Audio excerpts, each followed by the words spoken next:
presentation of Fox Sports. We are Baltimore. We are Minnesota.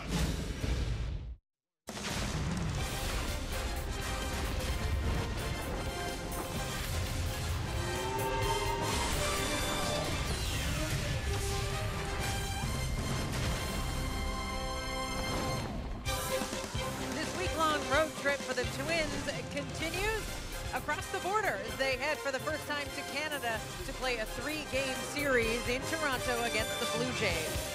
And they'll open this series with a half-game lead over the Royals, the Angels, and the Mariners. A full game in front of Texas, still hanging on to a spot in the wild card.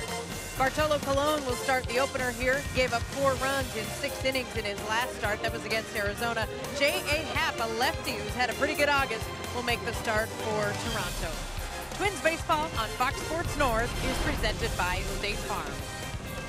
Good evening from Toronto. I'm Marnie Gellner. The Twins and Blue Jays recent history has been pretty one-sided. The Blue Jays have taken 10 of the last 11 games from the Twins, including 7 straight here at Rogers Center. But the guys in the clubhouse are defying odds all season long, and they either don't know about the history or don't care about it. Here's your series setup. Twins have surged over the last 3 weeks.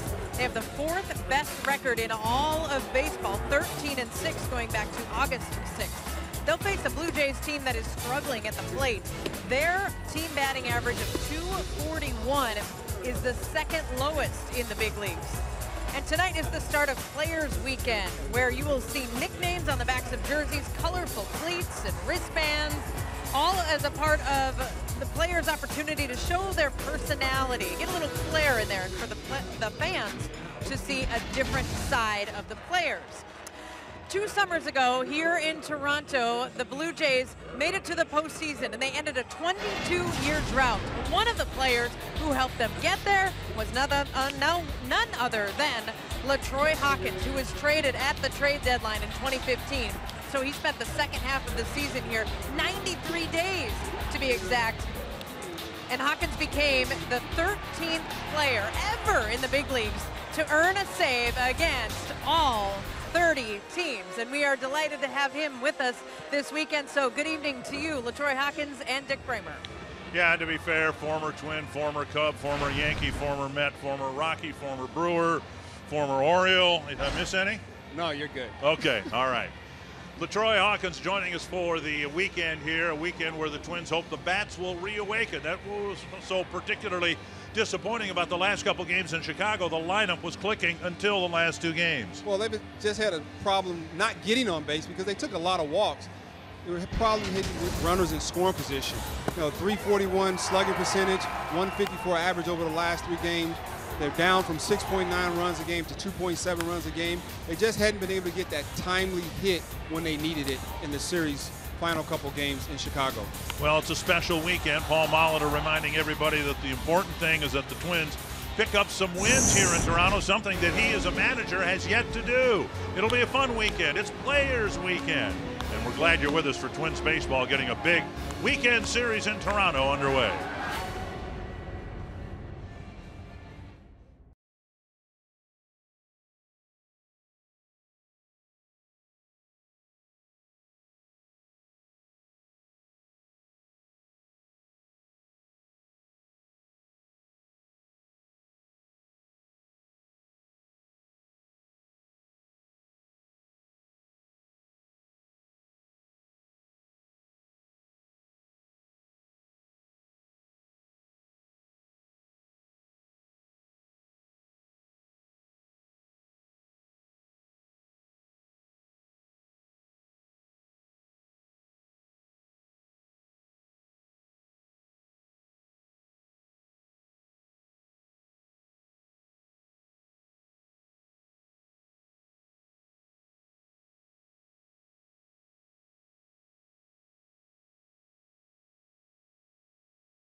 We're looking forward to a fun weekend here in Toronto. Always a great city to visit. You played here for, what'd you say, 93 days? Yeah, something like that. All right. You enjoyed it, didn't you? I actually love the city. It's an incredible place to play baseball. That year went to the playoffs. And just living downtown with the vibe of the people. You know, Toronto's a great place to be. Paul Molitor lived here for a while. Of course, he played here, was a World Series MVP for the second of their consecutive World Series championships. Always enjoys coming back here to Toronto, even though he is 0-7 as a manager here in this stadium. The Menards batting order for the opener: Brian Dozier, Joe Mauer, Byron Buxton, Eduardo Escobar, Jorge Polanco, Eddie Rosario, Mitch Garver, Max Kepler, and Chris Jimenez. Facing veteran left-hander Jay Happ. Jay Happ's been pretty good in August. He's throwing the ball extremely well. 1 earned run or fewer in his last 7 starts. Coming off a 20-win season last year. And some elbow problems early in the season. One of the reasons his numbers aren't close to that this year. Check out the Jays in the field. Steve Pearce is in left. Very good center fielder Kevin Pillar. Nori Aoki is in right. Jose Bautista in the infield at third base. Ryan Goins, Darwin Barney up the middle. Justin Smoke, a really good fielding first baseman, great power hitter. He's at first tonight. And then Miguel Montero behind the plate. Doge leads things off, and we will try over the course of the weekend, because the players are going to be wearing their nicknamed uniforms throughout the weekend. We'll try to get you up to speed and give you explanations as they seem appropriate. I think everybody can figure this one out. Yeah, some of them are a lot easier than others. That's Swing and a miss, 1-1. Well, you would have been the Hawk, right? I mean, that was what everybody called you, at least in your Minnesota days. Yeah, but I would, if I had to pick, which I would have, I would have Satchmo, because of Satchel Paige, and you know, a lot of guys always, you know, Pat Mahomes always called me Satchmo, Scotty Erickson called me Satchmo, and I lived with those guys my rookie year, so it kind of stuck, and you know, I ended up playing into my 40s, and Satchel played into his 50s, so I kind of like that name. And I almost named my daughter Satchel. Did you really? Yes. 1-2 to Brian Dozier, getting things started. And a pop-up back and out of play. Twins didn't hit much, didn't score much, lost a couple of ball games they could have won in Chicago. Yet they are still in the driver's seat, if you will, in the second wild card chair, but they are even in the loss column with some teams.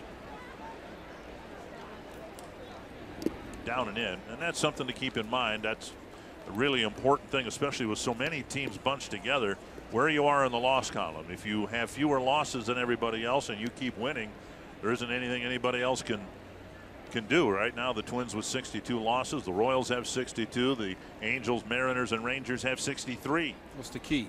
Keep winning one at a time. All that stuff, right? Yep. 3-2. Dozier, Mauer, and Buxton here in the first inning. Now, Happ is pitching on 6 days rest, and he's 16-6 with a 3.47 ERA when he's had 6 days of rest. Good and strong. Driven to right center field. That's down for a hit. A big hop, and Dozier will be held to a single. This is one of 2 artificial turf fields in the league, and this one is really unusual. Talking with Byron Buxton before the game today. He's never played here, so he took, you know, some time out in center field for early BP and all that to kind of get used to the turf. Yeah, the ball here, it checks up and takes a very big bounce. And they had that problem in 2015 where a lot of balls bounce and just like fade to the left. I guess the way the you know, the turf was laid, it was kind of weird. You know, you heard outfielders complain about it all the time.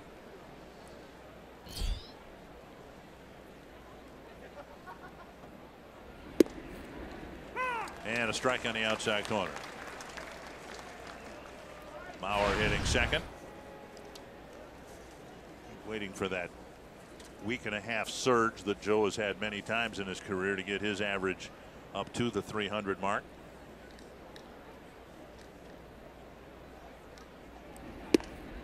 On the outside corner, 0-2. Happ is a very tough lefty. This is a pretty tough at bat for Joe Mauer right here. But we know what he likes to do. He's not gonna try to pull him. He's gonna try to shoot that ball out to left field, and he got a lot of room to work with because Look at the left fielder. He's playing close to the line. And Pilar, he covers so much ground out there. It doesn't matter where he plays. Twins faced left-hander Derek Holland last night. The White Sox starter in Game 5 of that series. Didn't do much against him.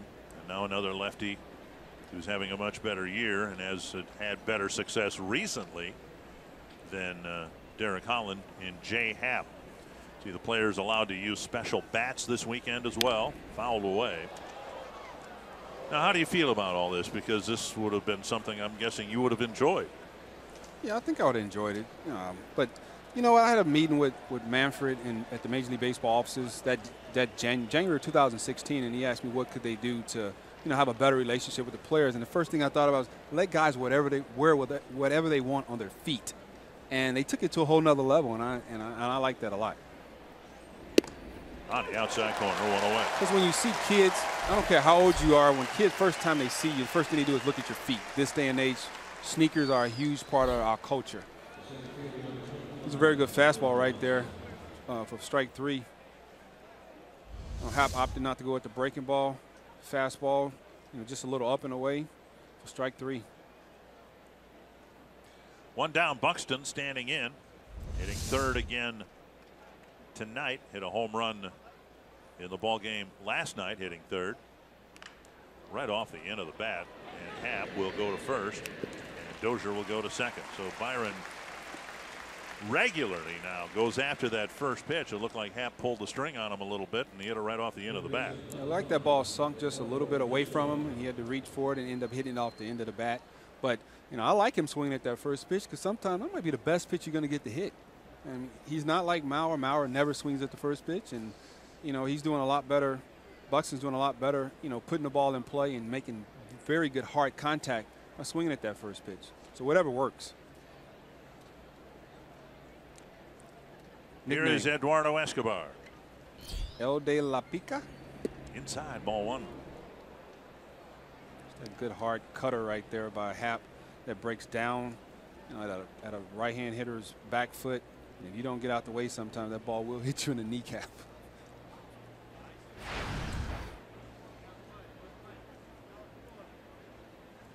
Richard, we're going to struggle saying some of the Latin names on that. That's why we have you here. Yeah. That's why you're here. El de la Pica. It has something to do with being small. I guarantee it.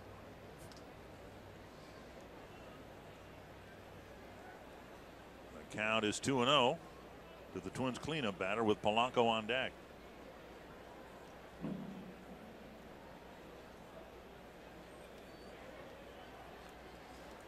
Bartolo Colon stressed out, as you can see in the dugout. Chopper toward third, fielded by Bautista, firing on the run. Up the line a little bit, but Escobar's retired and Dozier's left at second base.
that here we are in late August. It's the first regular season meeting of the year between these two teams. The Menards batting order for the Jays: Steve Pearce leading off, Josh Donaldson, Justin Smoke, Jose Bautista, Miguel Montero, Kevin Pillar, Norichika Aoki, Ryan Goins, and Darwin Barney.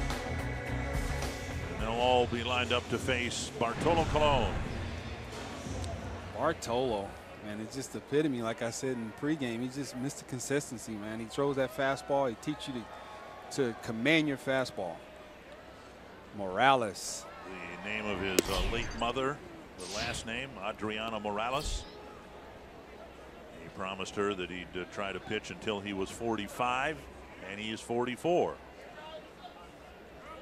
It's more than halfway there, right? Yeah, I think he's going to make it. He's done a nice job stabilizing the back end of the Twins rotation at an ERA of, as a Twin, less than 4.5. 2-0 to Pearce. 3-0. Colon thought he had the corner on that pitch. He's been in this situation many times in his career. 3-0 means nothing to him because he could come back and get this guy. No one in the American League scored fewer runs this year than the Toronto Blue Jays, and it's been a long time since anyone has said that. There's a strike on the outside corner, and you can forgive Pearce if he's a little confused because that looked about where the prior pitch was. Looked like he asked Chris Seager, is that as far as you're going to go? 3-1. And a check swing foul, and the count's full. You know, you saw the movement on that pitch, and he called that a pitch similar to that for a strike the last time. So he thought about swinging, and it's like, oh, maybe not, and you know, was able to just make a little contact.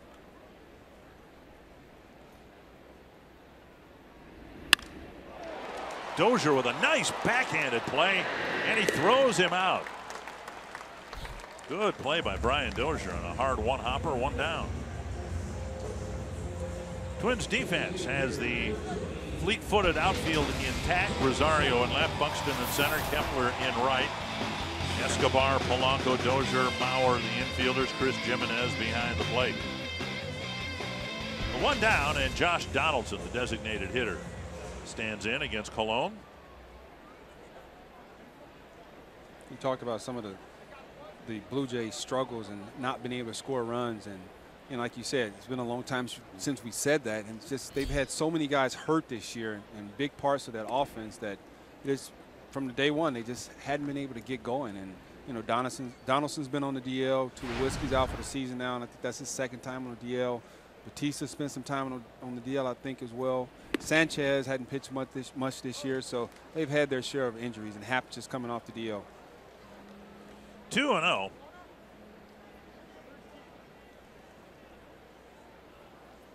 And Donaldson is his, it looks like it says, bringer of rain. Yep, that's his nickname.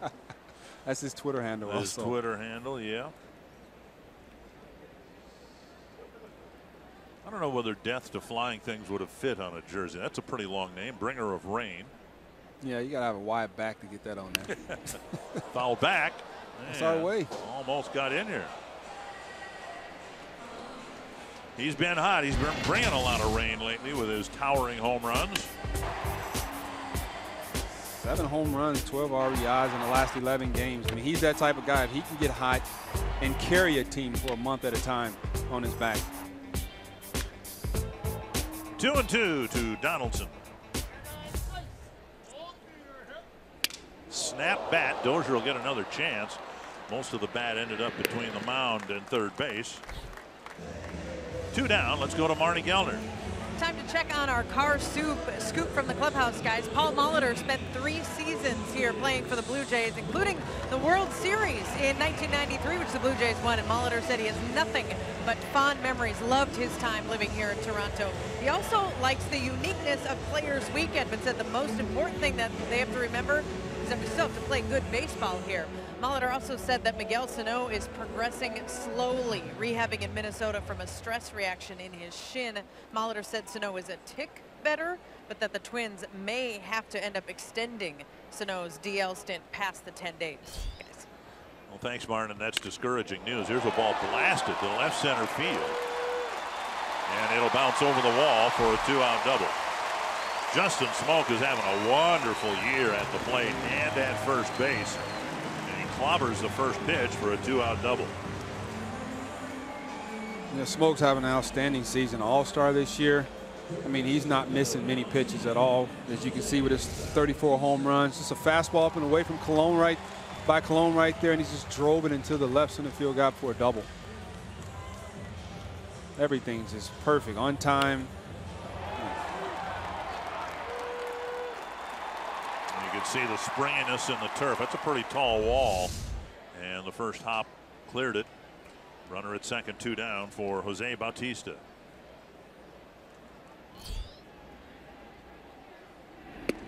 And a first pitch strike.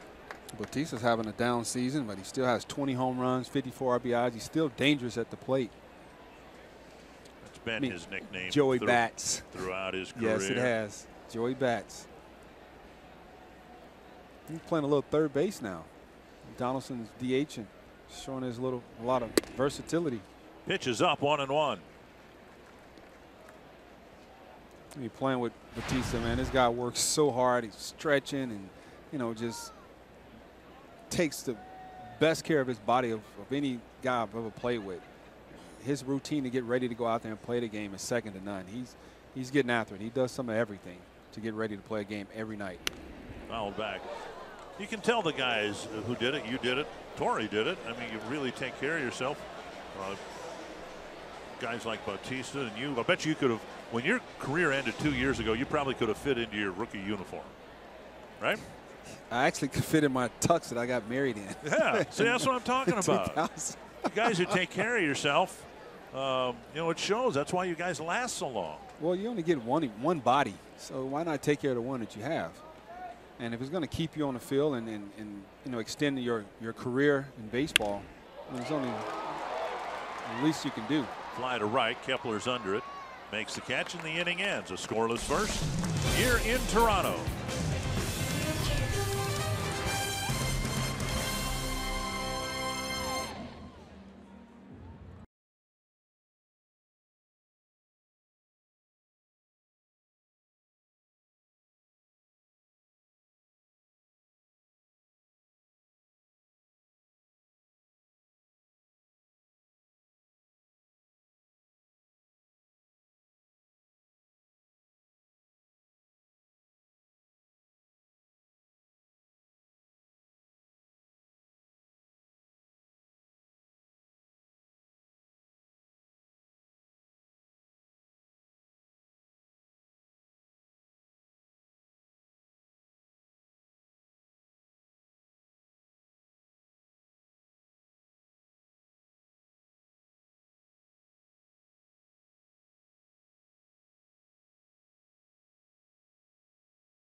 Second, Jorge Polanco's nickname since he was a baby, given to him by his uncle, and it translates roughly, I guess, into pretty boy.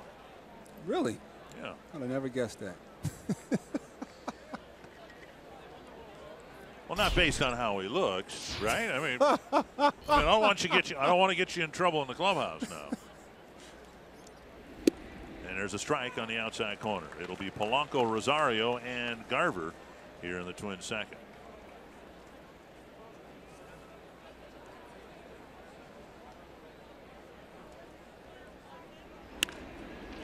Liner to left, down for a hit.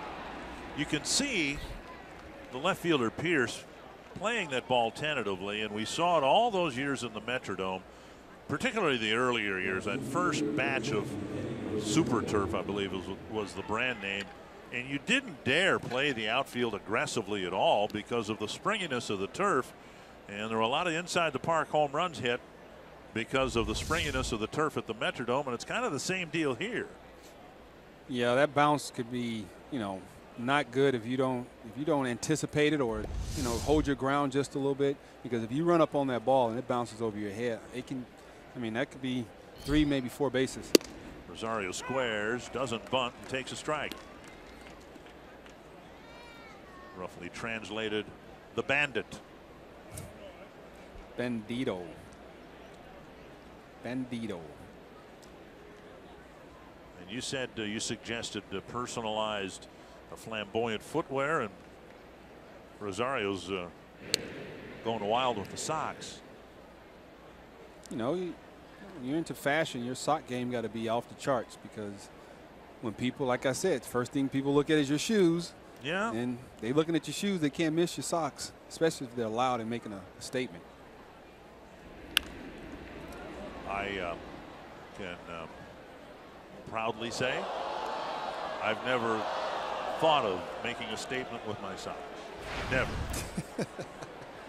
Rosario's been swinging a hot bat. 7 home runs, 17 RBIs in his last 19 games.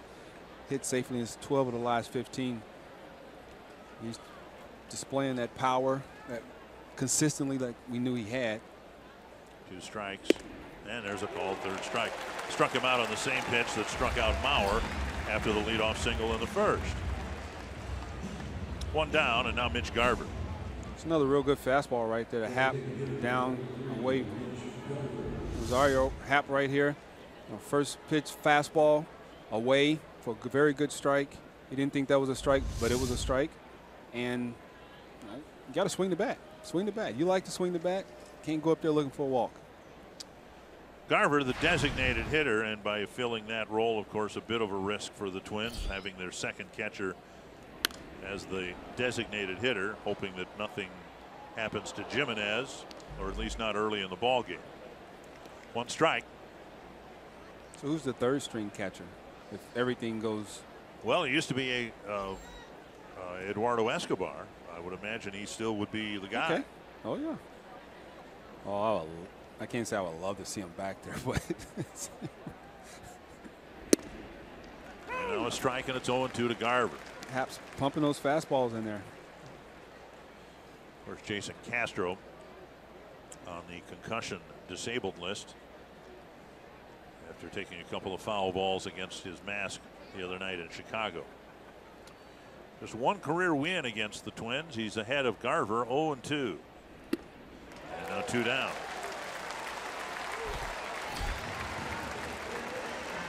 And that'll bring up Max Kepler.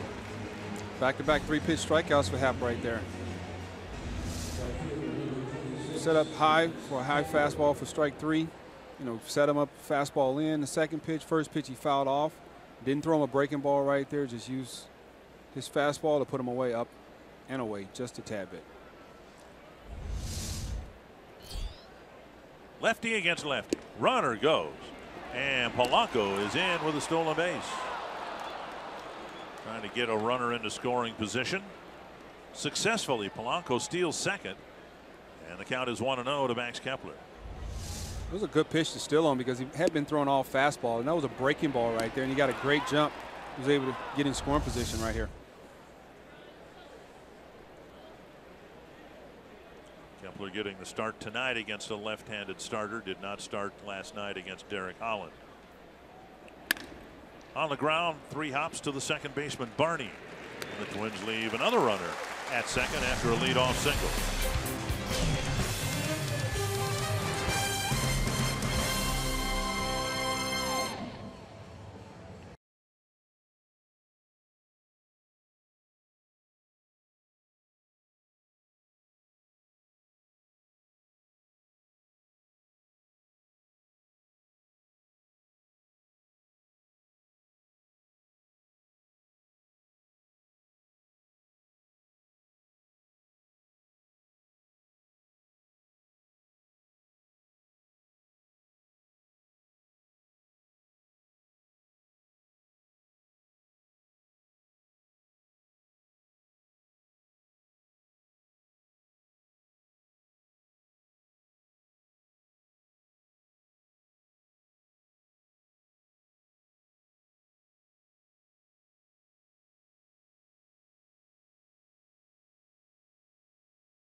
brought to you by Clean Crisp Coors Light.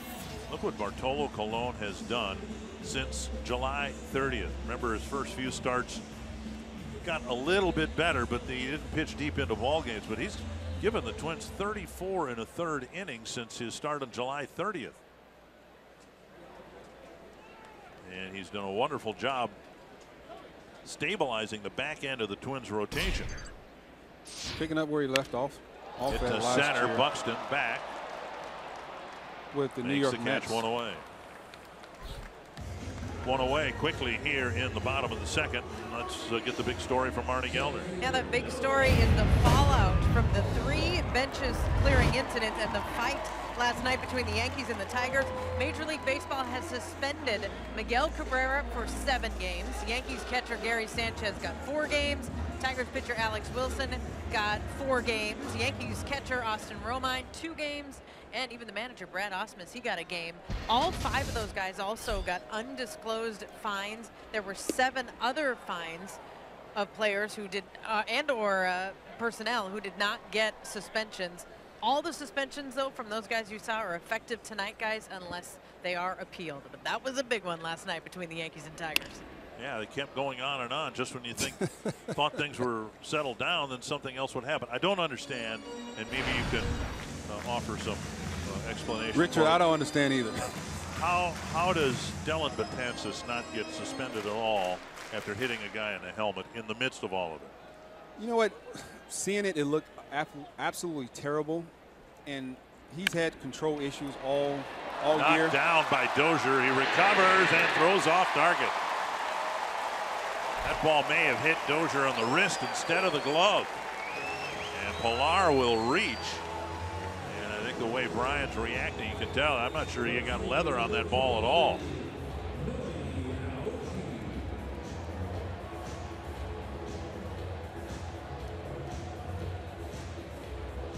That ball was smoked. The ball was hit pretty hard. Pilar got him a fastball. He was able to drive to the opposite field. Looked like that ball started to sink back on Dozier right there at the last second, and then getting him in the palm and getting him up on his wrist area instead of in the middle of his glove. Dozier's not too happy with himself right now. A single for Pilar, and now Aoki will bat with 1 out and 1 on. All right, you were in the midst of defending Dellin Betances for hitting. Not defending him, but he's had control issues all year. He's had control. It's been documented. But my thing is with that, he should have got suspended whether it was intentional or not, because the way Sanchez reacted. He reacted, you see a guy get hit in the head like that, you have some kind of concern for the other player, whether he has the same jersey on or a different jersey. He had no concern. He like, okay, give me a ball, umpire. So that made it look intentional. Even if Betances didn't have any intentions behind it, he made it look. The catcher made it look intentional. But our rookie ball team, Elizabethan and the Bristol Pirates, got into a brawl last night. Yeah, what happened there?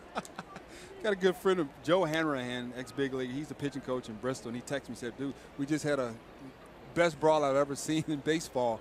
I've been a part of." And he told me that they just went at it. He said they had different fights sparking up all over the field, and guys were looking at that driving to Elizabethan yesterday, and he said he just kind of felt it was going to be a brawl. They got after it pretty good.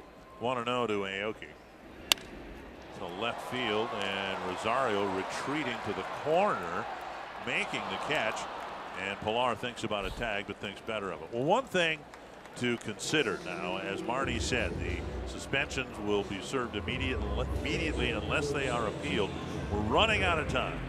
But I hope that the appeals are heard and ruled quickly so that those players who are suspended and the teams that have those players have to serve their suspensions before rosters expand. After September 1st, who cares? Who cares, right? That's true. So the suspensions, if they're going to be appealed, let's hear the appeal tomorrow, rule on it on Sunday, so that the players who are suspended, the teams are punished, if you will, for their suspensions before the rosters can be expanded.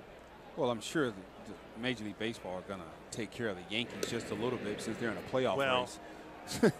Yeah, they don't care about the Tigers. I'm in Minnesota. I don't care about the Yankees, right? They're going to take care of them. But you're right. If they can expedite the situation and get guys, serve their suspension. But the Yankees, man, they can't afford to have guys serving suspensions all at the same time. I guess they should have thought about that too before bad. they start, Yes, it's start too bad. throwing at guys. 1-0 to Goins. Too bad. Hey, well, now you wore a Yankee cap, so you might have a little more. No, not at all. Not at all. Not okay. at all. Not at all. I'm just saying what I know Major League Baseball is going to do, because you have to protect the brand because they're in the playoff race. And the last thing you want is their fans complaining about you suspended our guys on a playoff race, and that's the reason why we didn't make it. Well, hang with them. I'm just saying what the fans are going to do. They'll blame anybody. Well, the Twins are trying to, win a playoff spot of their own, and the Yankees have a 3.5-game cushion over the Twins. 1-1 to Goins. Just like we said earlier in the cast, just win. Yeah. Just win. Just win, baby, win. Cologne's great at, getting ground balls. And that one goes into right field, a 2-out hit. And there are runners at first and second with 2 down. Third hit for the Jays. Ryan Go-Go Goins. It's a sinker right there, right over the heart of the plate. See, Jimenez had to reach back across the plate to get that ball. And once you do that, that's right in the wheelhouse for a lot of the hitters in the big leagues. Malone has pitched much better for the Twins than he did with the Braves, but still he's giving up a team or opponent batting average in excess of 300. So what we've seen here is not unusual. Jays have 3 hits, 2 men on here with 2 down, and now Darwin Barney. Down the middle, a strike. One of the good things about Cologne, he doesn't walk a lot of guys because he gives up a lot of hits. He's not going to walk guys, so they're not going to get, free passes. They're going to earn their way on the base, and he's done this before. He's been in every situation. So when guys get on base, he don't get riled. He stays calm. He's comfortable in uncomfortable situations, and he continues to make pitches. And the guys know what's coming. He's going to throw a fastball. He might mix in, breaking ball, a changeup from time to time, but big league hitters, they don't. When you say I'm facing Cologne, they're not saying, "Well, I'm going to go up there and sit on his slider." No, I'm going to get a fastball. Here it is. It's up to you what you're going to do with it, and that's what Cologne says to him. 1-1 to Barney.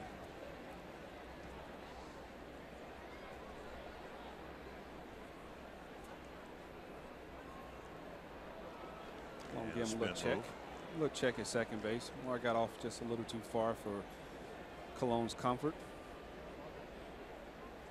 Faced Darwin Barney for my 1,000th appearance in the major leagues when he was with the Dodgers in 2014.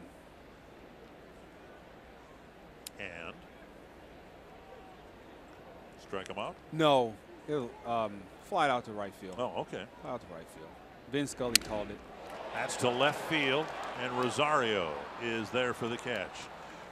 The Jays leave a couple aboard, and you are watching Twins baseball presented by State Farm.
Because that's been my nickname for pretty much all pro ball.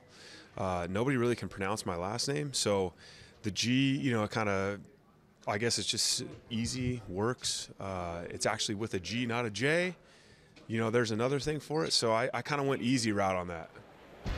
You know, that'd be fine, but when you're on a team that's got a teammate by the name of Dylan G, I mean, to me, Dylan should have that letter G as his nickname. Dylan's nickname is G Money. I like to call him G Money. Okay. But like Jimenez said, he went the easy route. Jimenez with a fly to center, one away. And back to the top of the order, and Brian Dozier.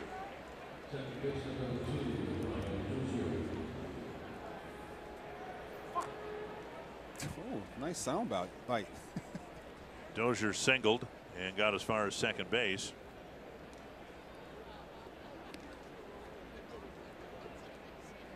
Twins have lost their last 7 games here at the Rogers Center. Blue Jays will come to Target Field in a couple of weeks. Dozier takes a strike. They said Molly hadn't won here as a manager. Right. Yeah, this is his 3rd year, and or 0-7 here. Still has great memories here, of course, with the World Series year 1993. Inside 1-1.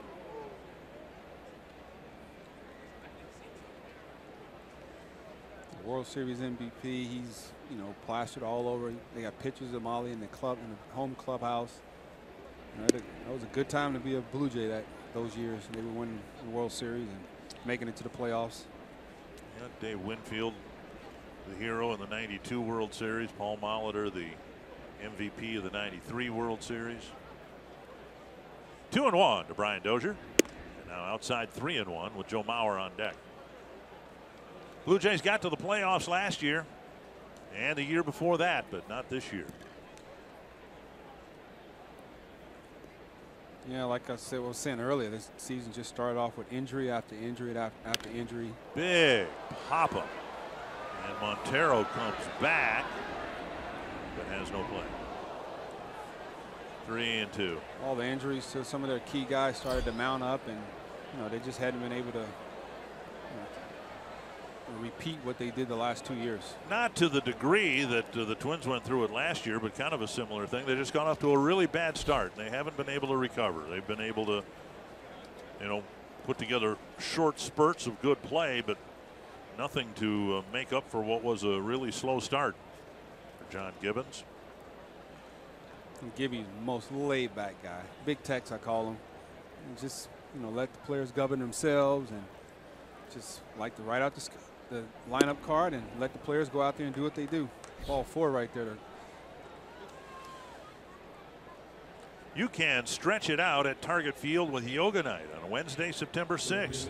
The event features a 1-hour on-the-field yoga class taught by Core Power. The event tickets include a Twins branded yoga mat, Twins game tickets, and a donation to the Twins Community Fund. Get your tickets today at twinsbaseball.com/yoga. Here's Joe Mauer, called out on strikes his first time up. I'm going to start taking some yoga classes. I was going to ask whether you have any familiarity with it. I would think it would be a great thing for an aging ball player, someone past the age of 30. I would think it'd be a great thing for a ball player to do to maintain flexibility and mobility. You're right, because you know, I was on a plane to Romania the 1st of July and my back locked up on me the first time ever. And it got worked on. It was like, oh, your sort of hamstrings so tight and your hips are tight. So, you know, I think that's the best route. Working out just isn't fun anymore. So I think I'll just stretch it out instead of work it out. Well, September 6th, I don't know what you got going, but they got a big yoga night at Target Field. I think I might just have our home clubby Hot Rod send me a mat in the mail. 1-1 to Mauer. Tap foul 1-2.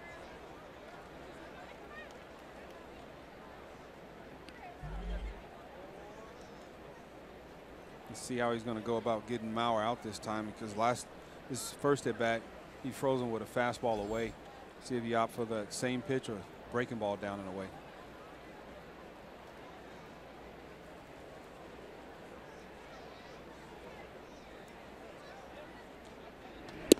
outside. Jay Happ went to a Northwestern University in Evanston for 3 years.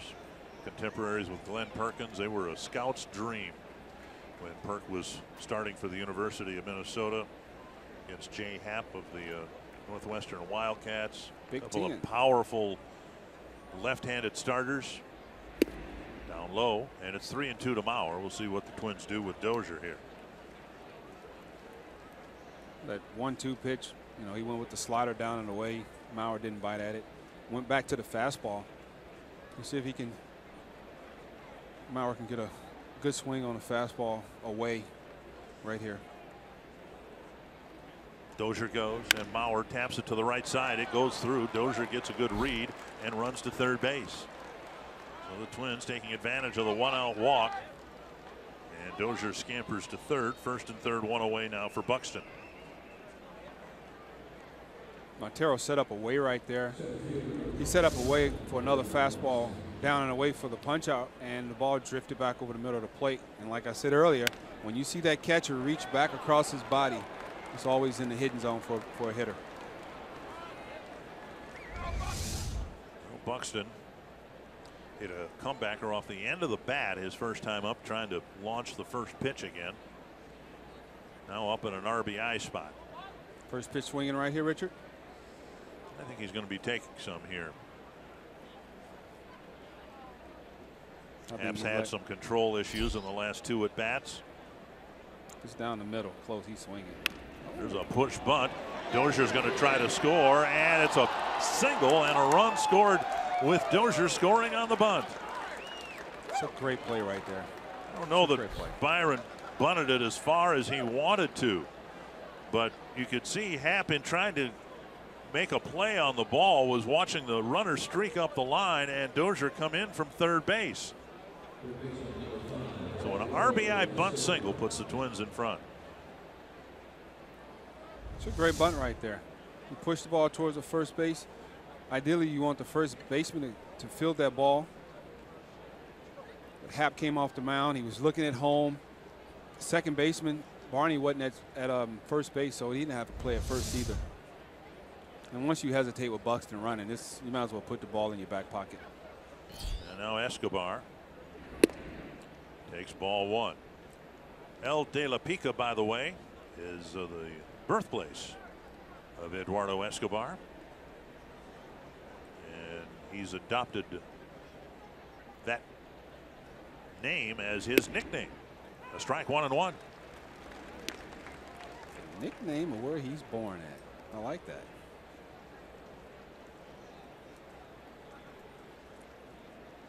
Second time through the order, the Twins have a walk, a single, and at least 1 run here against Jay Happ. That's to right. And fighting the lights, perhaps. Aoki stayed with it, made the catch, 2 down. Here at the Rogers Center, if you can get that line drive to right field, just in that path where the set of lights are, you can have a lot of difficulty seeing the ball off the bat, just like Aoki had right here. Look at it. When we talk about a deer in headlights, it was great concentration because he actually, stayed in there long enough until the ball reappeared and was able to make a play on that ball. And now Polanco singled to left his first time up.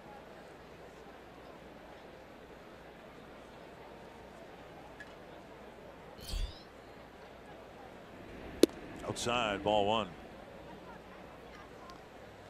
Polanco with 1 home run in each of the first 4 games of the series in Chicago. And that home run streak broken last night. To left center field, headed to the gap. It's deep, and it is off the base of the wall. It'll score 2. And Polanco cranks a 2-run double. It's 3-0. Stay hot, Polanco. He's swinging a hot bat like you just mentioned, and he just got him a pitch in his wheelhouse, was able to drive it deep into the left center field wall, off the left center field wall. Wow. Set up just down the middle, and there's a slider breaking right on the swing pattern. And was able to drive that ball. He kept his hands back. He recognized it was a breaking ball, stayed back just a second, able to drive that ball deep. Pete Walker to the mound. The Twins have had really good swings and looks against Jay Happ, second time through the order. Here's Rosario, called out on strikes his first time up.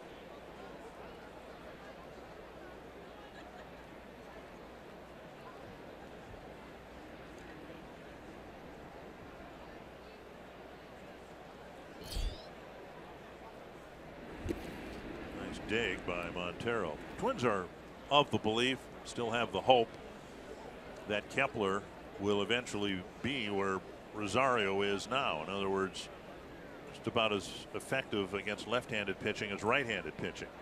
Kepler's not there yet. Swing and a miss, and a violent swing at that. 1-1. Violent swing. He doesn't get cheated ever, so every swing he takes is violent. He's trying to do maximum damage on every time the ball comes off the bat comes off his shoulders. There's Kepler. He'll hit a couple of spots down in the order. Grounded to second, and an easy play for Barney. Twins get a big 2-out double by Polanco. A bunt single producing a run for Buxton, and they jump out in front 3-0.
Twins team you've been watching has reemerged as a contender in August, because Jorge Polanco has been tremendous, and he's driven in 2 more with a double here in the 3rd inning. Take a look at our Sanford Health injury report. The Mets will be without Michael Conforto. That was hard to watch yesterday. A powerful left-handed swing, and when he finished his swing, he tore something in his left shoulder. He dislocated his left shoulder. Very painful. The kid's having an outstanding season with 27 home runs. Pierce on the first pitch lifts it to right field. Mauer backpedaling, tracking it, and making the catch, and falling to the turf. Way to stay with it, Mauer. And Joe with a catch, retreating on a big pop-up in fair territory, 1 down. Yeah, the higher that ball gets up there, I'm sure that the wind starts to play a huge factor in, whether it's going to be an easy catch or a difficult catch. And, good thing that Joe was able to stay with that ball and make a good play. Great concentration right there. See the ball rattled around the thumb into the fingers of the glove, but eventually settling in the pocket, 1 down, and now Josh Donaldson. Colon shattered Donaldson's bat in the 1st inning and got Donaldson on a ground out. Strike 1.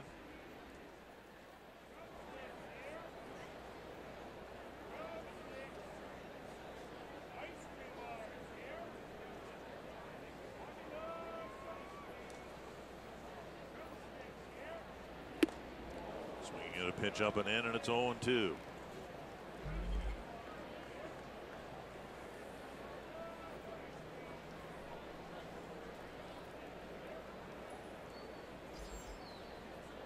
Cologne relies a lot on movement, and he has a lot of that. The ball moves like 1-2. We're talking about players who can still fit into their rookie uniform, and that doesn't apply to Bartolo Colon. But I will tell you this: he does not give the appearance of being particularly physically fit. 1-2. Tapper to third. Escobar has a play. 2 down. Justin Smoke with a double his first time up, continuing what's been a really great year for him. 34 home runs, tied for 4th in the American League, 81 RBIs, 566 slugging percentage, good for 2nd, 926 OPS, and that's 5th best in the American League. Smoke's having a great season from the left side of the plate and the right side of the plate. Drilled a double with 2 outs in the first inning, but was left there. Last road trip, I was in the hotel fitness center on the treadmill, which I make a regular habit. Colon was in the fitness center with his personal trainer, and he was being bent in positions that I found humanly impossible. I mean, he's far more flexible than I think anyone would guess based on his appearance. He's doing something at age 44 that almost all of us have never done at age 24, and that is compete at the highest level in his sport. And I guess the conclusion I reached is he's in much better shape than he looks to be able to do what he does. There's a high fly to left center field and a lot of carry. Gone. Hit almost directly where his double was hit, just 50 feet further.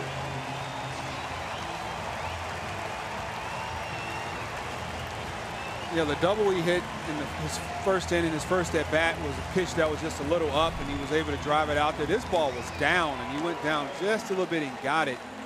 And the fastball from Colon, set up down and away, was getting down, not as high as the pitch early in his first at bat. He was able to just, with that slight uppercut swing, creating that launch angle, and was able to drive that ball deep into left center field for his 35th home run of the season. Here's Bautista. Buxton over and back a step to end the inning. A home run for Smoke, and the Twins have a 3-1 lead.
Northland Ford. Visit buyfordnow.com and your local Northland Ford dealer today.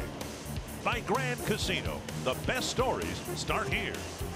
and by Menards. Save big money at Menards on all your home improvement needs.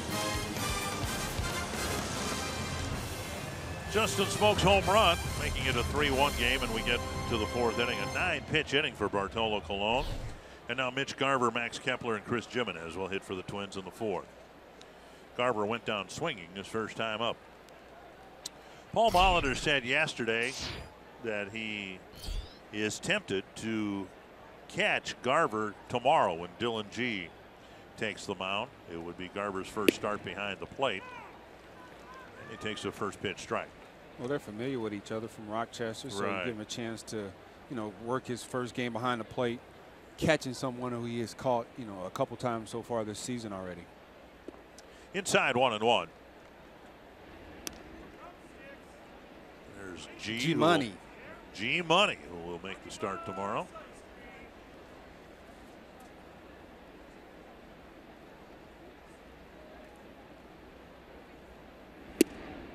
Down and in, just missing. 2-1.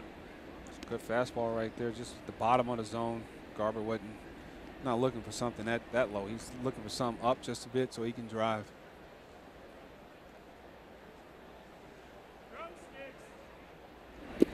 Three and one. A walk in the 3rd inning was costly for Happ.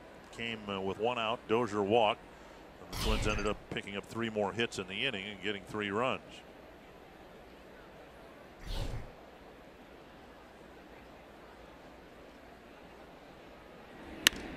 Hit hard to right center field. Going back is Pilar, chasing it, and it hits the wall and goes along the warning track. Garver around second, on his way to 3rd. He has his first big league extra base hit, and it's a triple to lead off the 4th inning. And in between innings, Richard, you were saying Garver's going to hit his first home run, and he just missed his first one by inches right there. Got a good bounce. That ball kicked to the right. Fastball right here. Good hitters. Hitters count 3-1. Garver got something he can handle. He drove it out to center field. Pilar went just far as he could. Bounced away from him. Back to right field. Aoki was coming over to back him up. Had the ball kicked right back. He would have had a chance to back him up. It would have been a good backup, but he kicked back to right field. He got a triple out of it. Infield in now for Toronto. And Kepler lifts it to left center field. That should be far enough to get him Garver in. setting up for a tag. There's the catch by Pierce. And Kepler drives in the run immediately on the very next pitch. And it's 4-1. Give one away, get one back. Kepler's 55th run batted in. And that'll bring up Jimenez. Talking with Paul Molitor about Kepler's difficulties against lefties, and Paul said, that they're still convinced that he's going to do just fine. He just needs to build his confidence. And an at-bat like that, a plate appearance like that should help. You got a veteran lefty out there.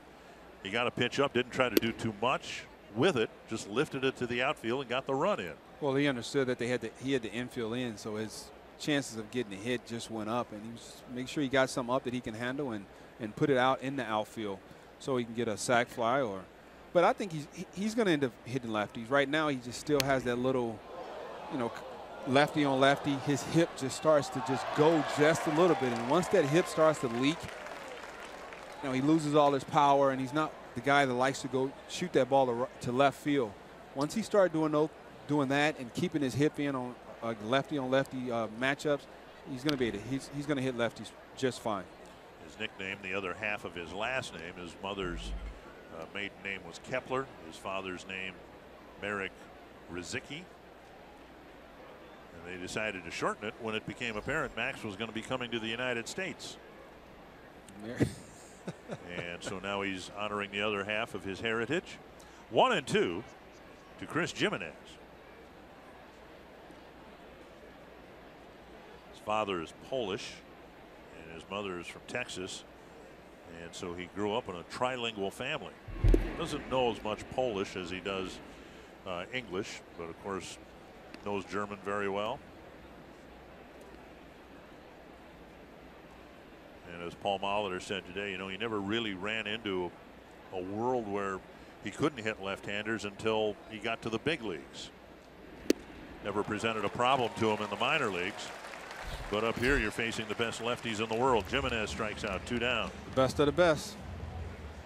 And that'll bring up Brian Dozier with the bases empty and 2 down.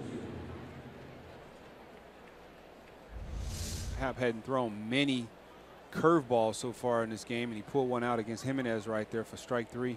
Fox Tracks presented by Dodge. Dozier with a single and a walk and a run scored. And a first pitch strike. There are so many interesting and important games being played this weekend, series being played, things that will impact the Twins. It's a fly ball to center. Pilar coming in, and he'll put it away to end the inning. Garver started the inning with a triple, scored on a fly ball, and the lead is back to 3.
Win the opener, Toyota allowing us to get caught up.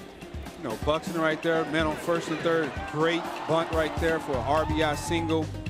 Polanco 2 for 2, single and a double, 2-run scoring double. Mauer scores right there, and Mr. Smoke 2 for 2, 2 extra base hits, a double and a home run. Score 4-1. And now Colon will go to work against Miguel Montero, Kevin Pillar, and Nori Aoki. Outside, ball 1. Montero hit a fly ball to Buxton, his first time up. Montero was acquired from the Chicago Cubs. And to Buxton again. Hardly has to move. He was excused from the Chicago Cubs, shall we say. 1 down. Time now for today's State Farm combination. And Buxton alone by himself in terms of center fielders in the defensive runs saved. They're talking here in Toronto about Pillar's possibility of winning a Gold Glove. They're still talking about Kiermaier now that he's healthy, but he's been hurt for so much of the season with the Rays. But Byron Buxton, I think, is in a class of by himself. Here's Pillar, outside, ball 1. He's definitely had a great season out there, running routes, being efficient, getting to the ball. You know, we get to see him every day. We don't get to see Kiermaier and those other guys every day. So we're going to have a, you know, we're going to be a little biased. Right. But you know what? They got this new number, and, you know, right now he's leading by a lot. Another base hit for Pillar. This one a ground ball up the middle. Colon has not had a 1-2-3 inning. He's given up at least 1 hit in every inning, and now he'll face Aoki.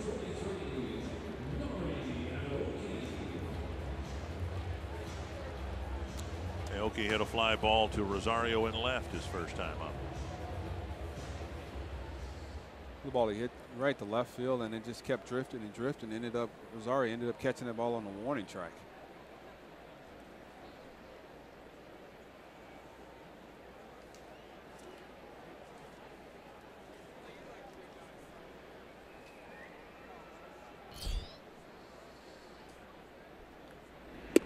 Strike one. Counting his time with the Braves, Colon's got 9 ground ball double plays.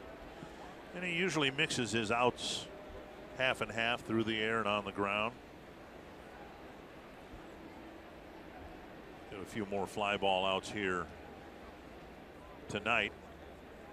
Should have had, or could have had another one.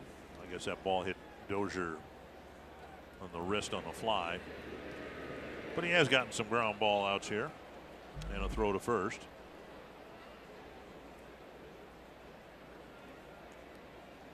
And Colon wants a different baseball.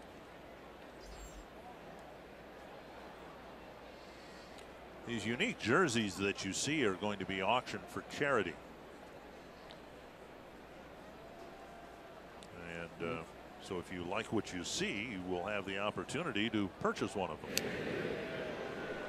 With a snap throw, Mauer had to make a nice catch stepping over the runner. Give him the lazy, throw over the first time, and that time he gave him the quick one right there, and just let the ball settle on him a little bit, and Mauer had to, reach over Pilar, dive in Pilar to make that catch.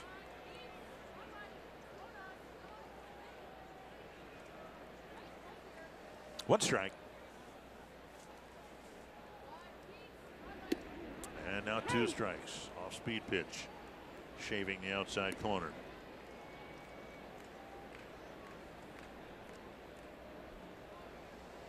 Colon just takes his time. Never in a hurry. You're not going to rush me. I dictate the tempo and throw strikes. Lets his defense, not trying to strike out the world, doesn't walk the world, let his defense play behind him. Skips by Polanco into left field. Rosario's going to turn and fire. It's an off-target throw again, and the runner will go to second. Bad throw by Rosario. That throw's got to go to second base, and it was neither on target nor in time. So Aoki alertly went to second. Yeah, with that situation right there, Aoki hits that ball into left field to Rosario. You got to understand it's 1 out right there. You don't want that guy that hit the ball going around to second base, because that takes away the double play. Now it's second and third with 1 out, as opposed to first and third with 1 out when you're 1 pitch away from being out the inning. Second and third, 1 down, and now Ryan Goins, who singled his first time up. And with the double play not in order, the Twins will play the middle infielders back. The corner infielders about even with their bases.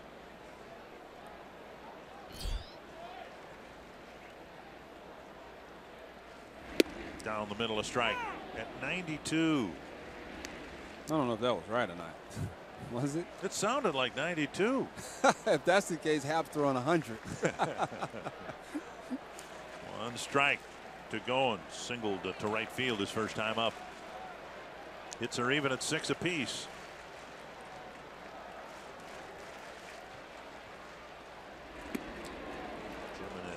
With the catch. That was 1-1. 91, so that probably was 92. I can see him dropping down on that back leg, trying to generate a little bit more velocity on his fastball. Looks like he's thinking about, I need a punch out right here. Last outing against Arizona, 6 innings, 6 strikeouts. Has yet to strike anybody out here tonight. 1-1.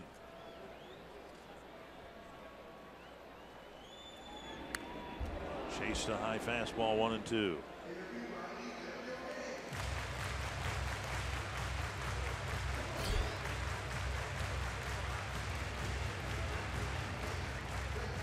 You got Goins go 1 and 2 right here. A couple ways you can go at him. You can throw that slider down at his back foot, get him a swing over top of it. We talk about that all the time.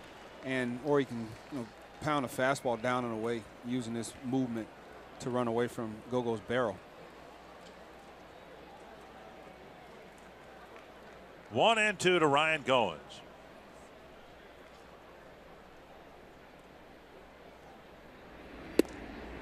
for the outside corner and missed.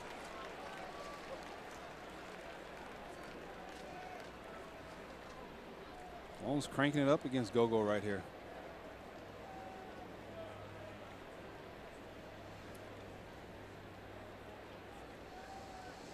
Bowen strikes out about 1 every 5 times. The punch out's there. He's just got to make a good pitch right here. Almost got him, but he checked. 3-2. Bowen's the number 8 batter, then Darwin Barney. It's a good take by Gogo right there. He saw that ball, a ball out his hand. He tried to, track it all the way, and it was a good job of, seeing that ball wasn't close to being a strike on the outside corner.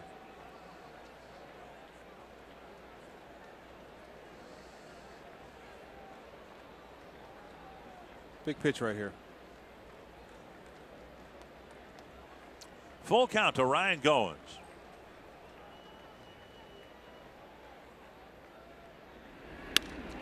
Pop up short center. Buxton with the catch. No place for the runner to go. The pitch or the throw cut off by Mauer. As effective as a strikeout. 2 down. Love Your Melon Night is September 14th. A limited number of special ticket packages, including game ticket and a Twins Love Your Melon beanie. Every ticket sold goes to support Love Your Melon's program to donate a hat to every child battling cancer in the United States. For details and tickets, visit twinsbaseball.com/loveyourmelon. 2 on, 2 out, and now Darwin Barney. It's a good pitch right there by Colon. 3-2 fastball. Him has set up a couple times in. He missed early in the count, but he made that one. He stuck that one in and was able to get Gogo to pop up to Buxton in center field.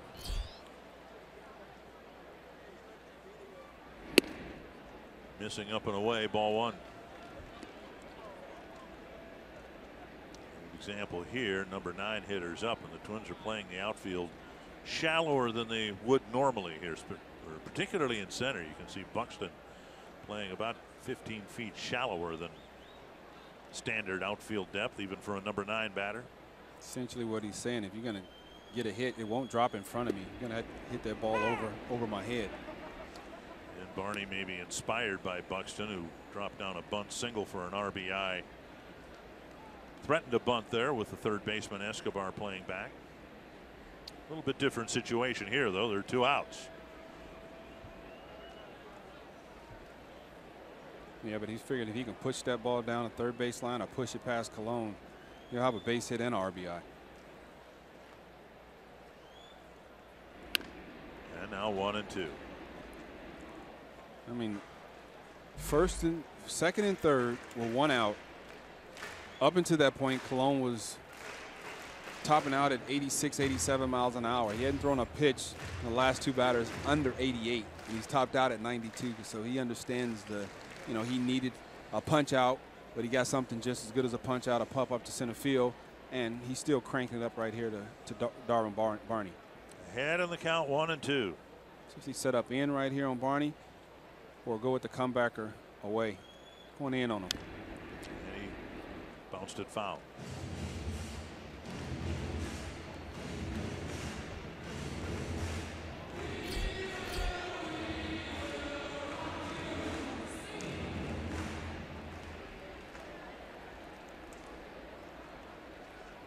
One and 2.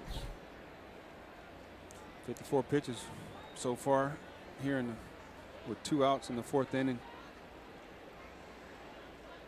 Bartolo's one of those guys you can get an extra in and out of him because he doesn't have a heartbeat. And another foul. A lot of times guys get in situations right here, they speed up their breathing, their heart rate goes up. Not Bartolo. He's just as cool as a cucumber right now. Look at him. I don't think he's broke a sweat. The same look on his face, no panic, nothing. He's just as relaxed as you can be in a situation. In part because he's been in just about every situation 1,000 times. Nothing makes him uncomfortable on the mound. 1-2 again to Darwin Barney. Comebacker right here. Fastball away. You're going to set back in. Going back in on him. Ooh. Good pitch. Hard. Almost hit him. Good pitch. Made him move his feet. You know, Jimenez sets up in right here. Bartolo didn't want to miss over the plate, so he made sure if he did miss, he was going to miss close to the hitter's body. And that pitch right there can set up his next pitch if he's going to go with the comebacker away to the right-hand hitter.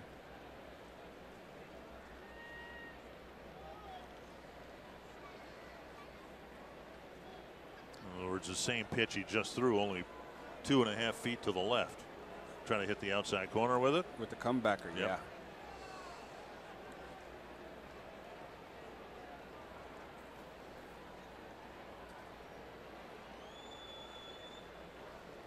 2-2.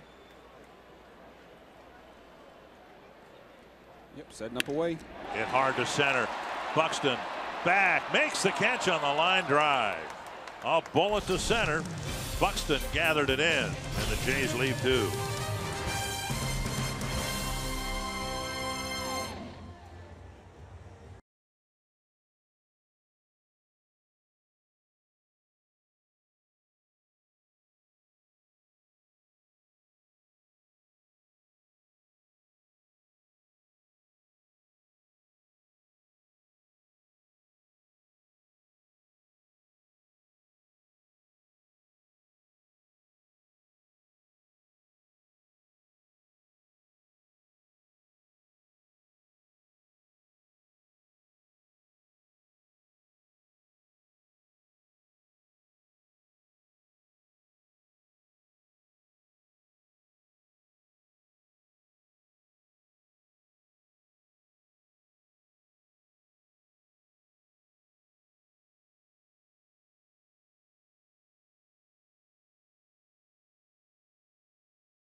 Dew fans of the game watching the Twins open up a 4-1 lead as we go now to the 5th inning. Second time through the batting order, the Twins were 4 for 7 with a walk and a sacrifice fly against Jay Happ. And now Joe Mauer, who singled in the 3rd inning, part of the 3-run 3rd inning. Mauer will lead off the 5th.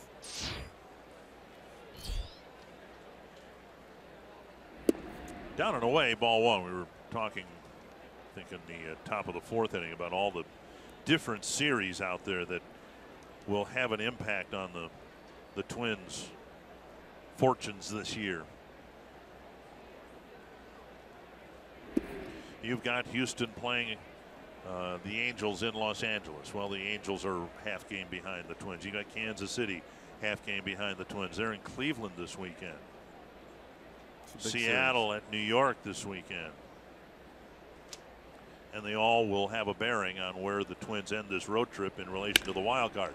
Lash to the gap. Mauer's got his 2nd hit, and this one for extra bases. Well, Mauer, who grounded a single in the 3rd inning, lines a double here in the 5th. The fastball up, just a tad bit away from Mauer right there, and he was able to drive into his over to his favorite spot on the field, and that's in that left center field gap. Fastball from Happ right here.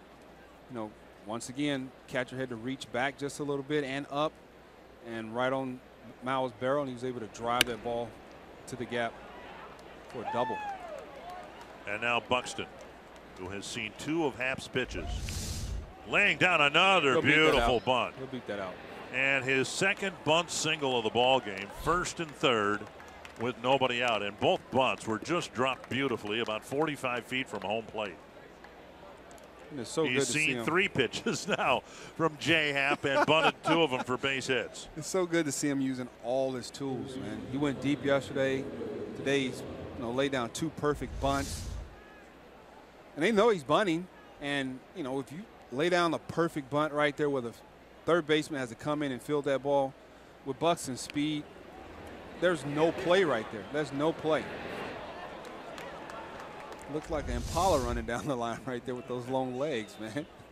First and third, nobody out, and now Escobar. Escobar with a ground out and a line out to right. He hit one to right field that Aoki caught even though he was fighting the lights. Up and away, ball 1.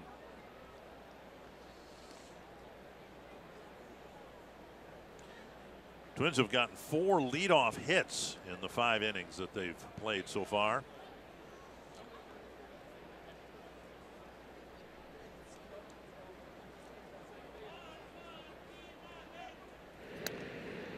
Got 2 big hits with runners in scoring position.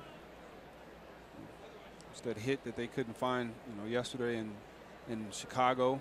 Able to find it here today in Toronto. Blue Jays have some activity in their bullpen. One of 4 left-handed relievers they've got.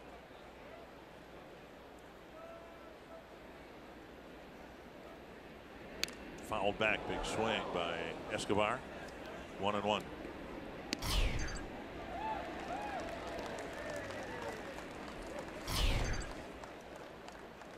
Yeah, they gave us nicknames too. Marnes, there's an original one. Hey, Marnes. My nickname from a Dr. Death. life lived long ago as a radio disc jockey. I like it. Full name was the Duke in the Dark. The Duke in the Dark. Yep. Spinning those 45s. And 33 1/3. Bounced foul. The trick was back then, I was a college student and was to call and have pizza delivered. And as soon as I saw the pizza truck driving the driveway, I played Stairway to Heaven because that was 7 minutes long. And I could go to the door, pay for the pizza, and actually enjoy a few pieces before the record ended. So you've liked pizza a long time because you had 2 pieces early before the but there was the runner goes and Buxton will steal without a throw. The pitch landed about 55 feet from the mound or from the rubber. So a stolen base for Buxton. It's another good pitch to Stillone right there. Breaking ball, curveball in the dirt from Happ, and Buxton was able to steal second without even a throw. Buck, he was going right there. Didn't matter what pitch it was. Just happened to be a breaking ball in the dirt. No throw from Montero. Got second and third. Nobody out. And Escobar lifts one high and deep to center. Both runners should be able to advance. Mauer from third. Buxton to third. And Mauer coming in. A sacrifice fly for Escobar. And it's 5-1.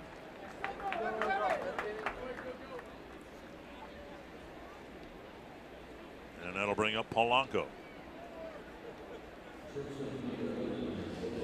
3 in the third, a run in the fourth, and a quick one here in the fifth. So, Richard, back when you were a DJ in college, how much were you getting paid? Oh, for the night? Not much.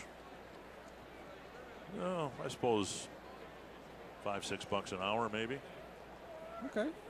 Infield in for beer money. Polanco. It's beer and pizza money, right? Pizza money. Swing and a miss. Polanco with 2 hits already, including a 2-run double in the third. This kid's been swinging a very, very hot bat.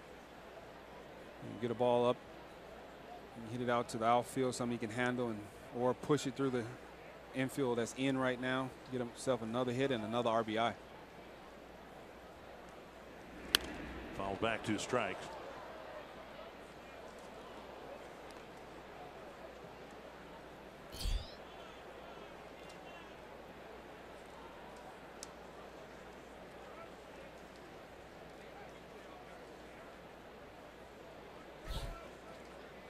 Oh, 2 right here. I don't think Polanco's seen that slow curve. Nope. Going to climb the ladder. Fastball. Outside. 1 month ago, Polanco was playing about every third day, and his average was 216. And now he's got it up to 250. So it's not an exaggeration, I don't think, looking at one of the big reasons, if not the biggest reason, why this Twins team is a contender again. And he struck out there for the second out. And that'll bring up Rosario. Yeah, Polanco's probably not too happy with himself right there. He saw the infield in, trying to get him something he can handle. Couldn't lay off the high fastball from Happ right there. He got the punch out.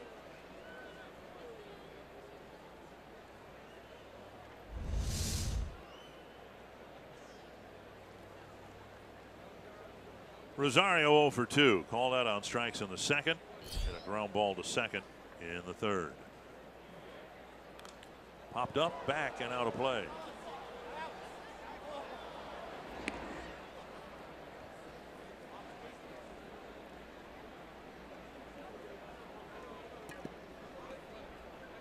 First pitch slider, just a little up in the zone right there from Happ. Just enough to get Rosario leaking with that front hip. Didn't get a chance to get a good swing on. Was able to pop it up for a foul. 1-1. First slider was up. That was a good hard slider down and away. When you got a guy at third like Buxton with his speed, are you aware of that when you're out there on the mound, that there's no margin for error? You don't dare fire one in the dirt for fear that it'll roll just a little ways away. Foul back 1 and 2. You're definitely aware of that. Buxton is at third with blazing speed, and you want to do everything you can to give your catcher something that he can handle and not give up a run on a wild pitch or a pass ball or something like that.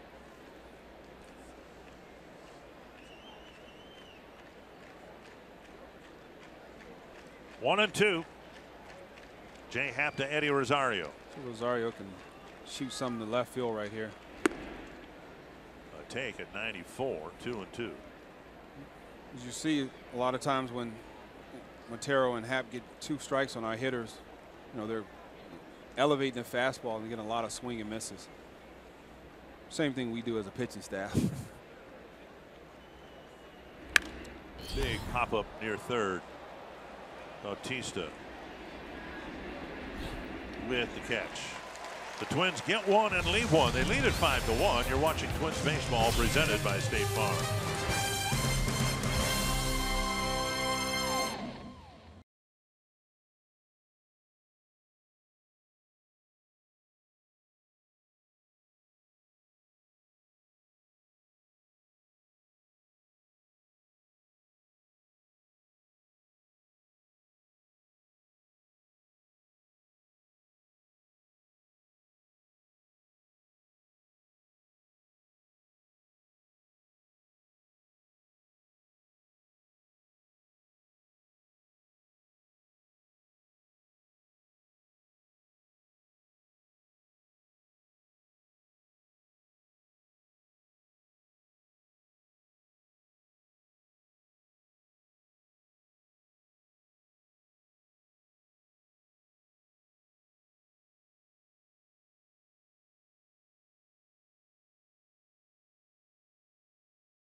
Minnesota Lottery. Twins fans, don't forget Twins home games. Bring your Circle Me signs. And if you get circled, you may find yourself in the Minnesota Lottery Winner's Circle, where you can win $100 worth of scratch-off lottery tickets courtesy of the Minnesota Lottery. And Byron Buxton with a couple of bunt singles. The Twins enjoying a 5-1 lead. No one enjoying it more than Bartolo Colon. And he shaves the outside corner. 1 strike to Steve Pearce. You know, your team score a run, you want to go out there and throw up a good 0 and get those guys back in the dugout so they can score some more runs. Hopefully can get a scoreless inning right here. He hasn't had a 1-2-3 inning, and he hasn't had that many of them as a Twin. We told you about the opponent batting average of over 300. So if I may, a twist of the old cliche, hitters leave an outing with Colon on the mound with a comfortable 1 for 4. Not an 0 for 4. He'll give up base hits, but he's really done everything the Twins could have asked for. There were a lot of cocked eyebrows when the Twins picked him up after being released by the Braves. And he's done everything the Twins could have hoped for. You know, you look at, Thad bringing over Bartolo. If you're a baseball fan, all you can say right there is low risk, high reward. And we've gotten a high reward from Bartolo. Outside, Braves paying almost all of his salary for 2017. Can't beat that.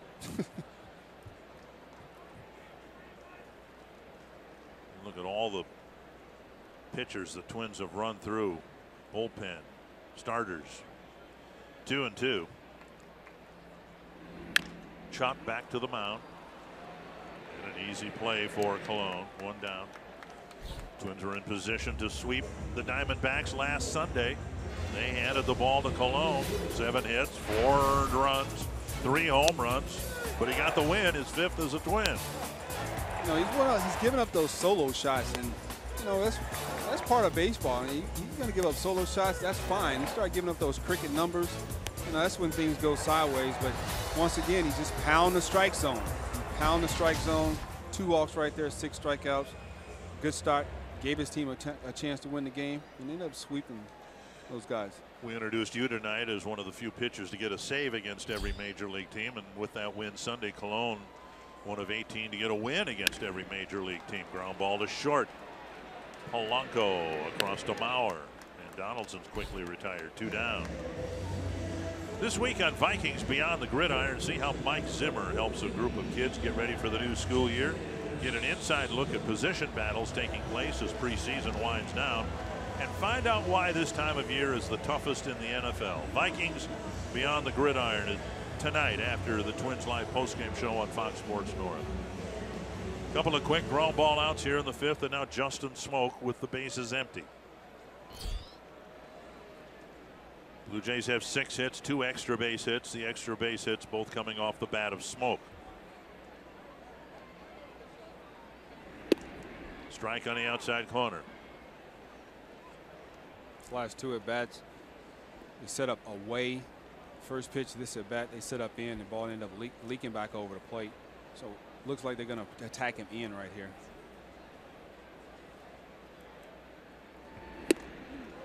This is the Bartolo Colon that the Mets had for the last 3 years prior to this year. That was 93 miles an hour. He reached back and just, he keeps something in the tank so he can have it when he needs it. And he's shown that tonight in the last 2 or 3 innings.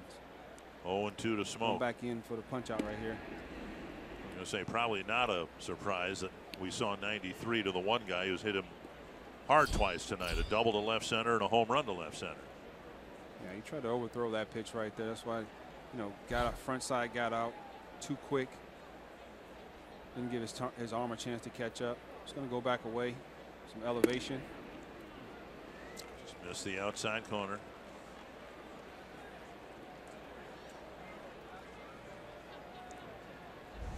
Bartolo sits back on his back leg right there and just generates a whole lot of power. You see him swinging and coming around, falling off towards the first base side. He's going to try to finish him off inside right here, or change up down. There's a change up down, and it fills the count.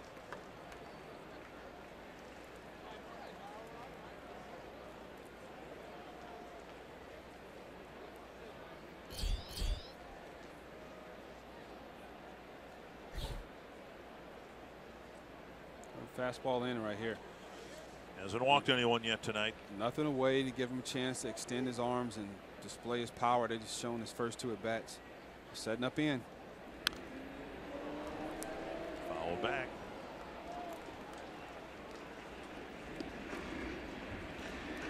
He doesn't spin the ball much.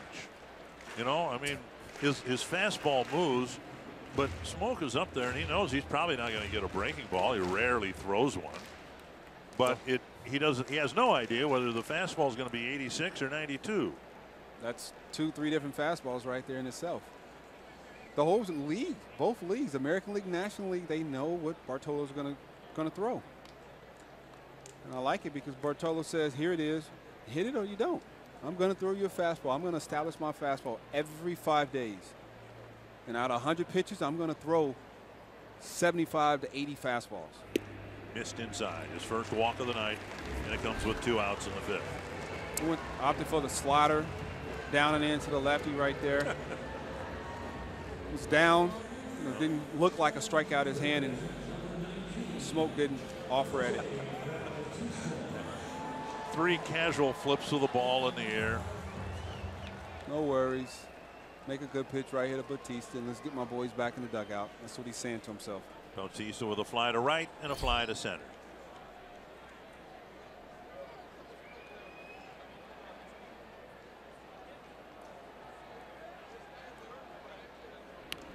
Fouled back.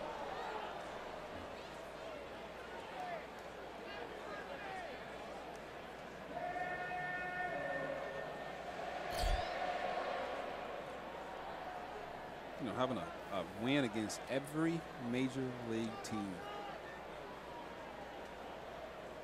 Wow. 1 strike to Bautista. And that goes to Dozier. He'll go to the bag, and the inning ends. Again, not a 1-2-3 inning, but again, the Blue Jays sent just 4 men to the plate.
Very professional. He went about his work in a great way. He was a great role model and led by example to the younger kids, and he was a great teammate to have around for everybody. You know, one of those guys that kind of brings a team together. He's kind of one of those I don't know, I call those guys glue. So they kind of bring everybody together no matter what race or where you're from or how old you are. So you need some guys like that on the team, and he was definitely one of them. Well, that's got to make you feel good. Well, thank you, Mr. Bautista. I appreciate that. I wasn't in the clubhouse today. I didn't see him. He was probably in the weight room stretching 2 hours before the game. I'll make sure I get a chance to go over there tomorrow and say thank you for those kind words. I heard the interview. I didn't see who was speaking, and I didn't know what the context was or who whoever it was talking about. And so I thought, this guy right here, Richard. This guy. You know, I know this that guy, now. But I thought, I wonder if that's somebody commenting on Bartolo Colon, because everywhere Colon has been, you hear the same things. You know, great teammate, just goes about his business, very professional. You know, everywhere Colon has been, you know, he's been a great clubhouse guy. Garver swings and misses 1 and 2. I think to last this long, to have longevity in the game, you just can't just perform on the field. That helps a lot, but there's going to come a time when you're not performing. You have to give something back to the game because the game's giving you so much, and helping out the young guys, being a good, you know, being a good guy in the locker room, being a leader on the team. Those things are important as well. Colon just showed up with the Twins, and Joe Girardi said all those things. Girardi had him briefly when Colon was pitching for the Yankees. Then we went out west. Bob Melvin had him in Oakland. Said all the same things. And Paul Molitor's had a lot of things to be concerned about this year. Bartolo Colon's not one of them. Just give him the ball every 5 days and get what you can out of him, and more often than not, it's been plenty good. There's a reason why he has a lot of he's had some longevity in this game. There's a reason, and a lot of it because of what he's done on the field, but you know, a lot of that also has to do with, you know, what he brings to a clubhouse. And when you have a good clubhouse, you know, that spills out onto the field, and like he said, like Batista talking about the glue, you know, you get guys to buy into what's going on, and when you do that, you know, you go on team dinners together, you know, you hang out in the clubhouse, you're having a good time, you're able to criticize each other and nobody gets upset about it, and then you go out on the field and perform. 2 and 2 to Garver, leading off the 6th. He led off the 4th with a triple to right center field. And a strikeout. 1 down here in the 6th. Just the 2nd time tonight that Jay Happ has retired the leadoff batter. Good changeup right there, just floating away from Garver's swing for the punch out. MLB.TV Premium is back better than ever. You can watch every out-of-market regular season game live on over 400 supported devices. Plus, get a free subscription to @Bat Premium, the #1 app for live baseball. Blackout and other restrictions apply. Visit MLB.TV for details. Kepler takes a strike on the outside corner, 0 for 1 with a sacrifice fly. Kepler lifted one to left field, deep enough to score Garver. 1 pitch after Garver's triple. Now inside, 1-1.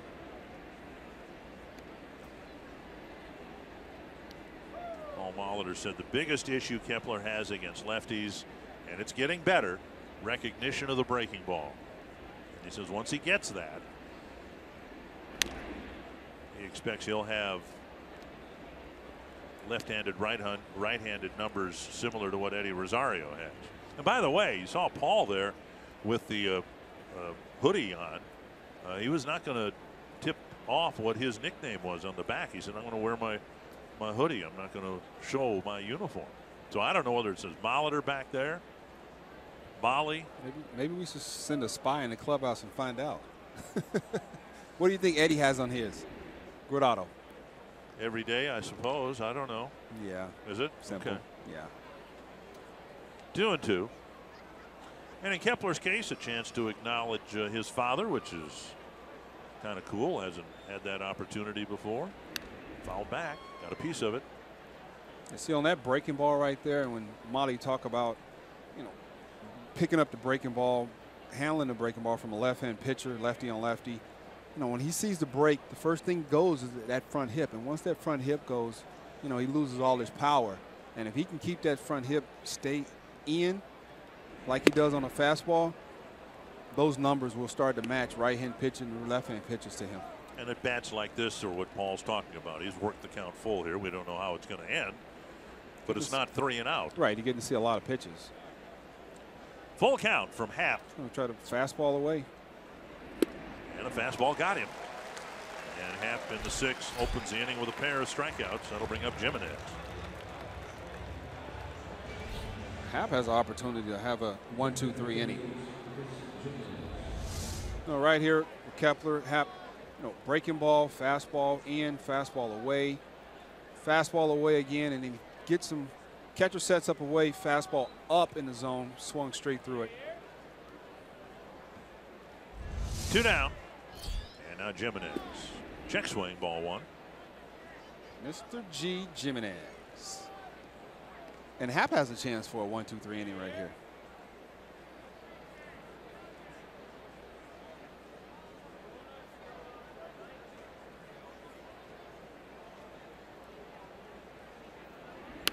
Fouled back, 1-1. Last night after the game in Chicago, we were at the table eating, and Jim was sitting there with us, and we were talking about something else. He just blurted out to himself, "God, why did I try to go to right field my last at bat? I said, just pull the ball." I'm like, why are you trying to do something you're not capable of doing? Stick to what you're good at. He was like, "You're right." It was so funny. He just came out of nowhere. Why did I try to go to the opposite field? Well, Adam Engel made a great catch on the ball in right center field in the 9th inning. 1-2 to Jimenez. Now 2-2. Happ hadn't missed much when the catchers give him that fastball up sign and standing up behind the hitters. And that was a problem for me when we first started doing that, elevating the fastball, and he had the catcher standing up. I could not do that. Really? I couldn't. I told the catcher, stop standing up and just let me go ahead and do it naturally, because you're standing up. And then he was like, "Well, why can't you do it?" I was like, "Because I've been taught all my life to pitch down in the zone." And my pitching coach like, "I can't argue with that." Full count to Jimenez, 2 down here in the 6th. Well, there's Jimenez again going to right center field. That's about where the ball went in the 9th inning last night. And it is a 1-2-3-6 for Jay Happ.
Selling brand in the Twin Cities.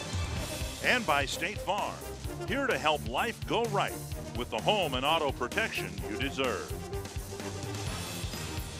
Love this city. Beautiful city. Might be the cleanest, most beautiful big city in North America. Doesn't get any better than this. Yeah. I'm a fan of the 6, as they call it. I'm a fan of this place. Bartolo Colon trying to get the Twins their first win here in 3 years. Miguel Montero awaits him leading off the 6th inning. We talked about Happ and his difficulty retiring leadoff batters. Colon has retired all 5 leadoff batters so far. Insert foot in mouth. Leadoff single down from throat. Montero with a leadoff single here in the 6th. And that'll bring up Kevin Pillar. You had to know that was going to happen, right? Yeah, I've never been of the belief that there's anything I can say that can control what happens out there. That's true. Yeah. But like my wife said, if you speak it into existence, it'll happen. Yeah. Here's Pillar. He's singled twice against Colon.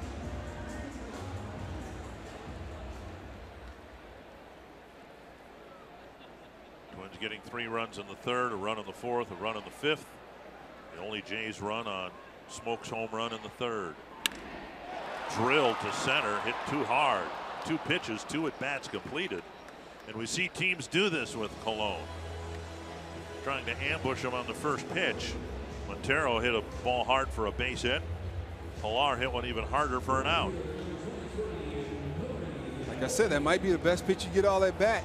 You'd have missed it the first time around. Just luckily he hit it hard to somebody, and that's one out. And now he's one pitch away from having a 1-2-3 inning. Malone checking where his middle infielders are here in case he gets a comebacker off the bat of Aoki. Singled his last time up.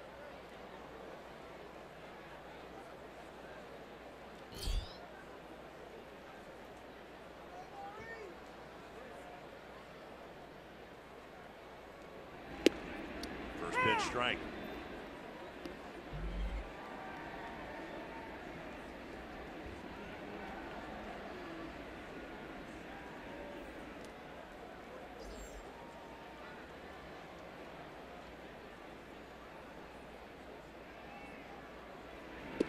One and one.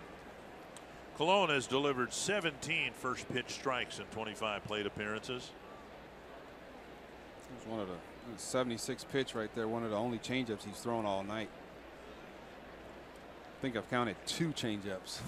One the smoke, his last at bat when he walked him, and that one right there.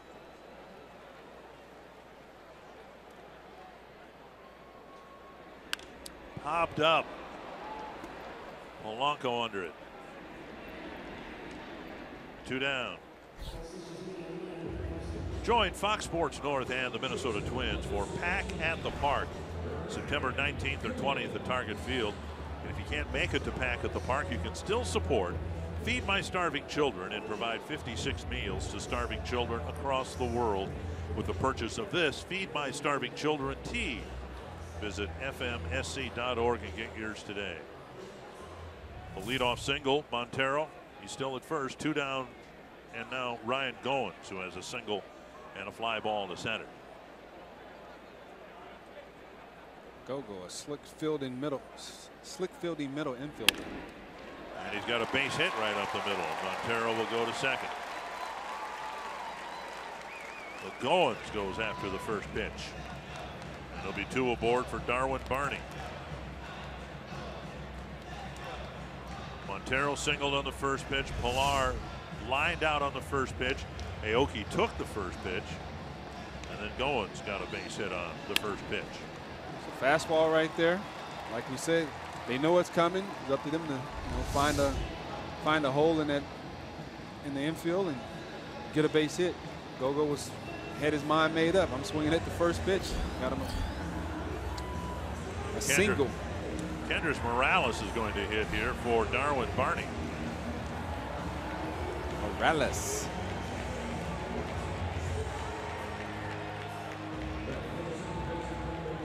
Morales not quite having the year he had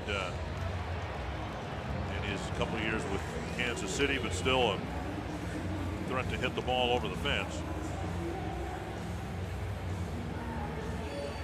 Neil Allen to the mound. Morales is leading the major leagues with 8 home runs in close and late inning situations. Is this year, and one of the reasons he wasn't in the starting lineup, much better as a right-handed batter. Hitting .340 right-handed and just .217 from the left side of the plate. But he does have 15 home runs from this side of the plate. Alan Buznit's getting loose in the Twins' pen.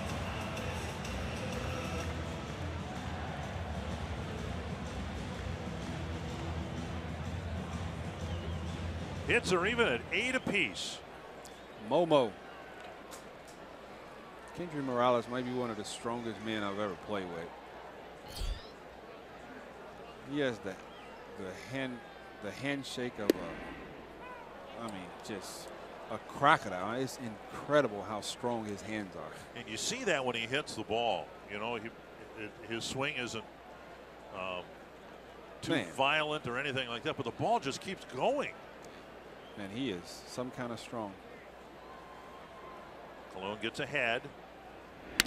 And now a weak ground ball to second. Morales doesn't run well. Dozier has plenty of time to make the play from short right center field. Again, the Jays get a couple of hits and leave them aboard.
1.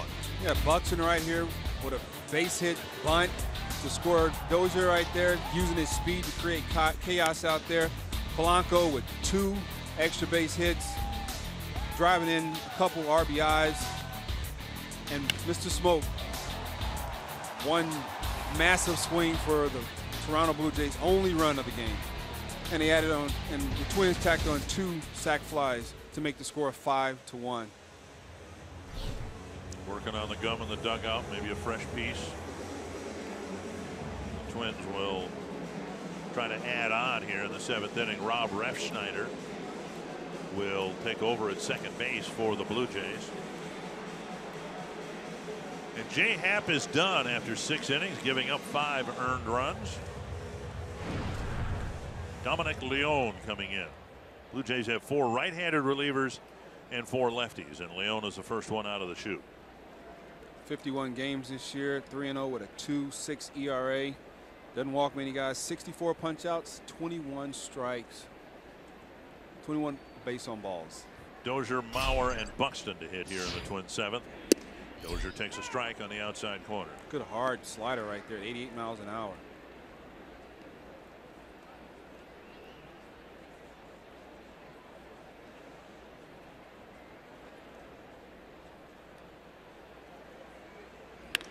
Crack to left, down for a hit. Dozier having a good night at the plate with 2 singles and a walk. Big turn at first.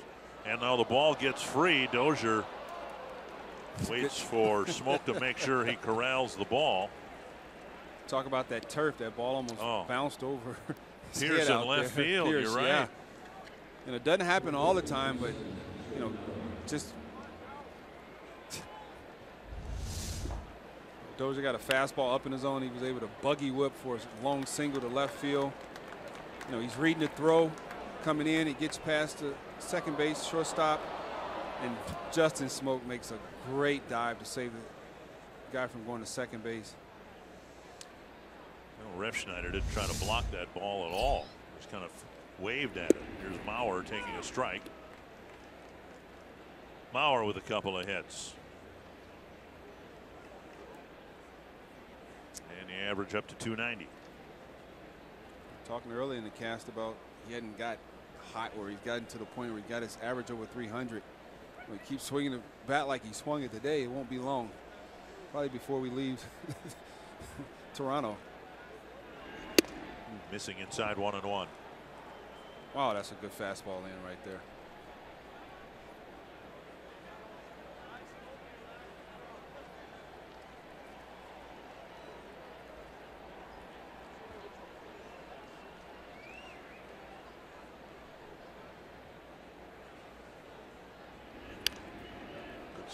Swing at 94, fouled back, and it's 1-2. And another good fastball in right there. You know, it was the first one Mauer didn't offer at. That one, you know, took a pretty good swing at it. But that's not where Mauer wants the ball. He wants the ball away from him so he can get his hands extended. And looks like the plan with Leone right here. He's going to try to pound him in and tie him up a little bit. 1-2. Wow. Reach back for 96, and you don't see Joe late on a fastball very often, but he was there, 1 down. And that'll bring up Buxton. It's a good fastball with some movement on it right there. Down in the zone. You know, Montero set up way away, but he was able to throw a dart right there. Buxton's put the ball in play. Total end to end about 120 feet, but he's got 2 bunt singles. Beautifully placed, one of them driving in a run. Off to the races. 1 strike. Third baseman Bautista now in on the edge of the turf here because of the bunt singles. This from the Twins media relations director Dustin Morse. 35 games since July 1st, remembering that Buxton was on the disabled list. He's hitting .331, 6 home runs. 10 for 10 in stolen bases. We talked about Buxton last year in September, putting together a great month with the 9 home runs, and was, as it's turned out, kind of fool's gold because he was using the big leg kick, and he had a hard time using that leg kick in the season's first 2 months and give the young man an awful lot of credit because he's made adjustments up here. Swing and a miss, and it's 1-2. He's made adjustments up here at the highest level, and it's completely redone his swing. And now over the last 2 months, he's hitting .331. Yeah, what he's accomplished so far with getting rid of the leg kick and just doing some things with his swing and working with J-Ro, the Twins hitting coach, it's impressive. And I think we talked earlier about how he hadn't let his at bats affect the way he plays defense, and that tells you a lot about the type of young man he is. If I'm not getting any hits, his mentality is you're not getting any hits either. So he's done a great job of separating the two and doing putting in a lot of work to have some kind of success in his 2017 campaign. Players are taught to do that, to separate things, but the point I was trying to make a week and a half ago maybe is that his defense he carried to the plate, and he maintained some level of confidence because he was contributing on the other part of the field, on the defensive side of the field. The first 2 months, the strikeouts 2-3 a game, that can wear on you. Dozier goes, swung on and missed, and Dozier will steal without a throw. Montero again not in position to throw. Of course, that was one of his issues. He had several, but that was one of the issues with the Cubs, inability to throw out runners. Well, he told guys exactly what the reason was. Just a fastball right here. No, a slider. It was a very good slider. It wasn't hard as the ones he's thrown at like 89, 90 miles an hour. He took a little bit off of that one, looked more like a curveball, and got Buxton just a little out front.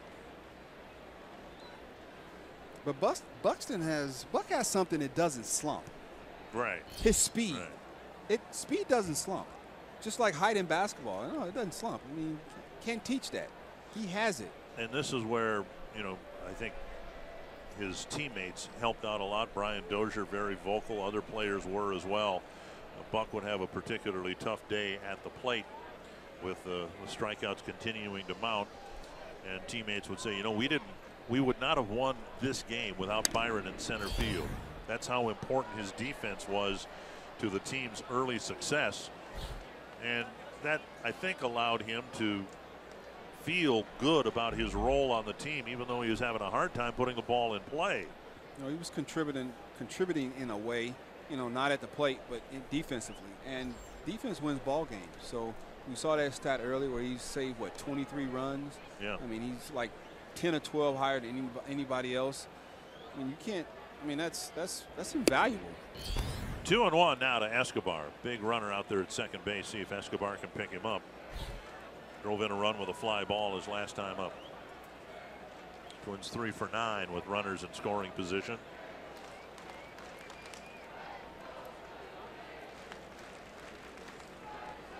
Two out hitting right here.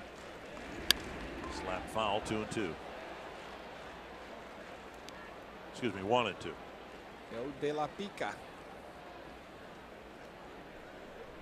Got his first look at the bats he's able to use this weekend. Brought a big smile to his face. Major League Baseball waiving the restrictions on bats. Could be wildly colored. Could be more than 2 colors. His bat's the color of the Venezuelan flag. Escobar, I thought he would probably have a Gucci bat or a Louis Vuitton bat.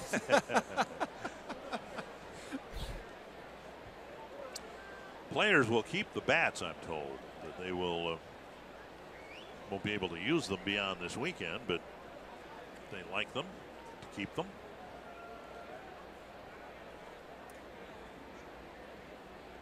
One and two. That's a good take right there. A good take on a very good breaking ball. 2-2.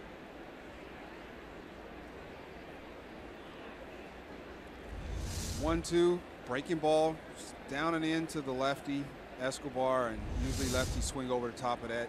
He had enough plate discipline to know that wasn't a pitch that he could, do something with. Tap to the right side. Should be an easy play for Ref Snyder. And the inning ends. Dozier left at second. Twins still lead 5-1.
T-Mobile. Francisco Lindor getting a home run against Jason Vargas. And the Indians, I think, doing the Twins a favor by leading the Royals. That's how crazy this is. Twins would like to catch Cleveland, but they want to keep their distance from Kansas City. Jose Abreu with a home run against Justin Verlander. And the White Sox have a lead on the Tigers. And the Orioles beating up on the Red Sox 13-3. Here it's 5-1. Bartolo Colon out there to start the 7th inning. He'll start his 4th trip through the Toronto batting order, starting with Steve Pearce. First pitch, strike. It's that comeback fastball for strike 1. 87 miles an hour. Pearce, Donaldson, and Smoke due up against Colon. See the pitch count really good. 82 coming up. And it's a foul strike. First pitch fastball away for a strike. Next pitch fastball in for a strike. It's a strike throwing machine.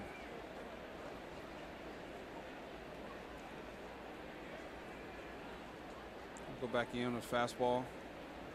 Looking for the punch out. 0-2. Fastball away. Get into the seats down the right field line.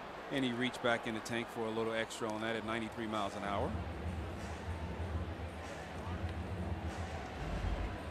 Big crowd on hand here again. Blue Jays are drawing about 40,000 fans per game.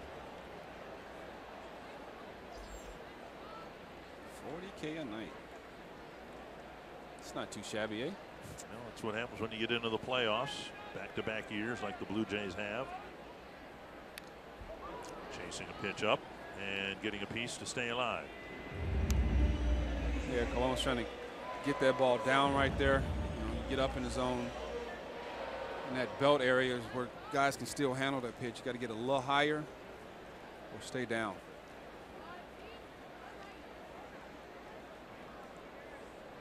Ahead 0-2. Sink it back in. Missing outside. Change up. Jimenez set up in right there.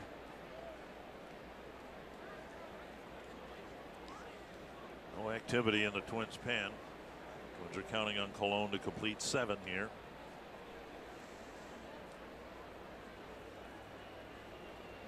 One and two. Fastball again. Going away for the comebacker. Grounded to first. Mauer to the bag. One down. Pearce was trying to shoot that ball to the opposite field. Fastball away. That was a good play by Mauer. Pearce is 0 for 4. Donaldson is 0 for 3. He will hit next. And Donaldson has really enjoyed hitting against the Twins. Obviously, so has Bautista.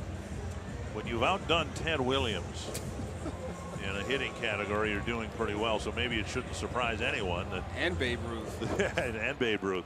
And Brian Giles. Pretty obvious why the Blue Jays have had so much success here against the Twins, having swept them in 2016 and 2015. Pitches up to Donaldson, ball 1. First pitch changeup right there to Donaldson.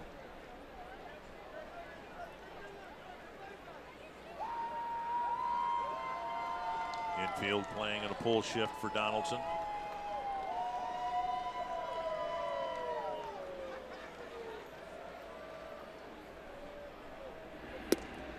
And a belt high strike. You know, 2015 when Donaldson won the MVP. I got a call from some of my friends in New York that are sports writers and asked me if I would mind giving him his MVP award at the banquet. So that was kind of cool. So I handed him had to say a few things about him, and I handed him his MVP award. Well, how did you get so connected with him that you were given that honor? We played together that year, and I was getting an award also that night. Oh, okay. Well, that's so nice. they called and asked me, and it was cool. I mean, it was, you know, playing with an MVP. That year, he just crushed the ball. They had a huge year in 2015. 1-2 to Donaldson. Just missed inside 2-2. took just a little bit off right there. That wasn't a changeup, but you can tell it wasn't his best fastball. Trying to get Donaldson to swing over top of that pitch.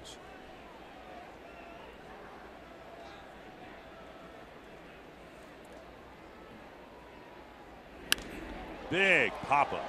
That's a major league pop-up right there. Jimenez, Escobar, and it's Escobar almost leaning back into fair territory to make the catch. 2 down. Roof is open. That might have been a good thing. That ball was really up there. Yeah, the fastball right here from Colon up in the zone. Got Josh Donaldson swinging. Hit it way up there. It's what we like to call some major league pop-up.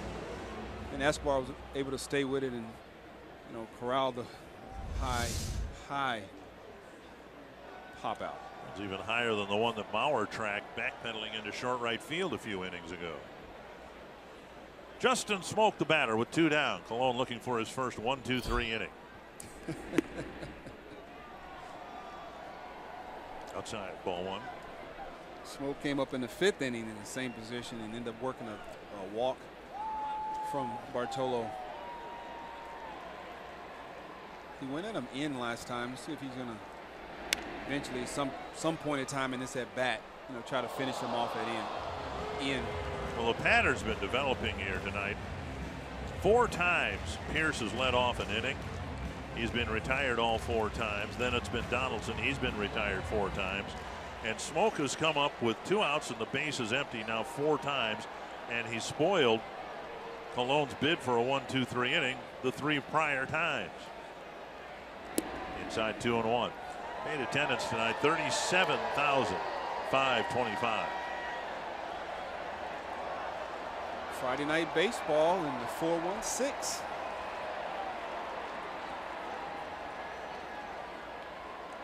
Two and 1 to Justin Smoke. Get that ball down. 2-2.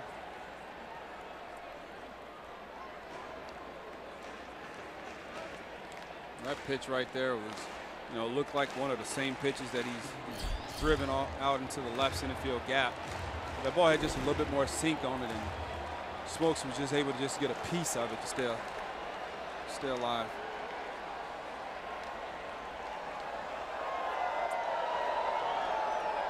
Kind of elevate right here. Dozier as it bounced over his glove. And for the 4th time, Smoke denies Colon a 1-2-3 inning, and Colon pats him on the back and said, hey, nice job. I didn't want to come in off the field anyway. And now Jose Bautista.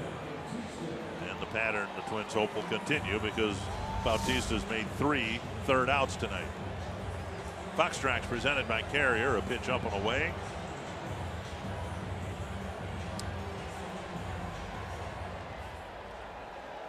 See, when you're a young guy and you do that, I mean, the social media network goes crazy. But when you're an older guy and you've been through everything, you've been to all kind of battles, you can get away with that. Paul Molitor coming out to make a pitching change. And Colon pitched marvelously again here tonight, giving up 9 hits, walking just 1, but allowing just 1 run.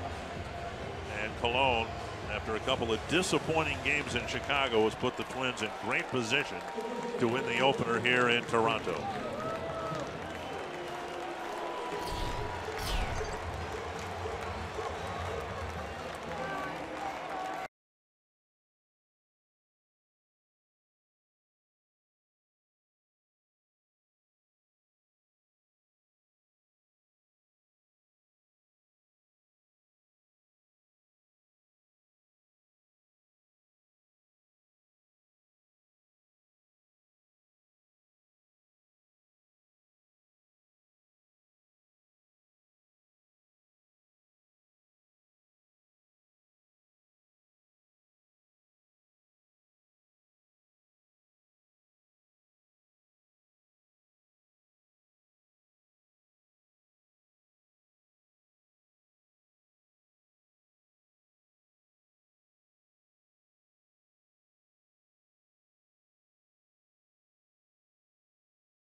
They're just hitting against Twins pitching, particularly at Target Field. Look at his average, 56 games, 24 home runs. That's called doing maximum damage. 24 home runs, 42 RBIs, 325 average. Meanwhile, Alan Busenitz, who pitched an inning and a third last night, he'll come in here to try to at least get the last out of the 7th inning. Busenitz has been good, and his stock has risen over the course of the season. His last 7 outings, 1 hit, 2 walks allowed in 10 1/3 innings. I was talking to Booz in the clubhouse today about his outing yesterday and some of the fastballs that I noticed that he was just threw that were like darts. I mean, like, you know, usually with that arm angle, the ball comes down and like it comes up, his ball just went straight down, like he was throwing darts, playing a game. And it was like, those are the best fastballs. And he said, well, I just try to throw the ball hard as I can to the spot. Breaking ball, missing ball 1. And now a fastball off the plate, ball 2. Just think, you know, here we are with the Twins in August, re-emerging as a contending team, and you can see the pitch load for Busenitz in the last 7 days. Asked, I'm guessing, to get just 1 out here and get the Twins off the field in the 7th. 2-0. Foul back. Thought that was coming towards us. Never had one come close to getting into the booth here, but that one looked like it might be heading for us. 2-1 now. Cologne will watch as Busenitz tries to get the 21st out.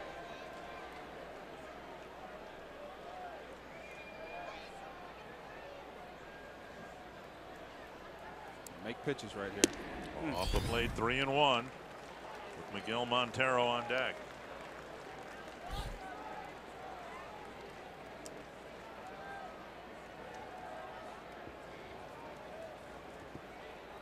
Have to give in right here. Take a good quality fastball right there. 96 on the outside corner. That's paint. I mean, that's a strike.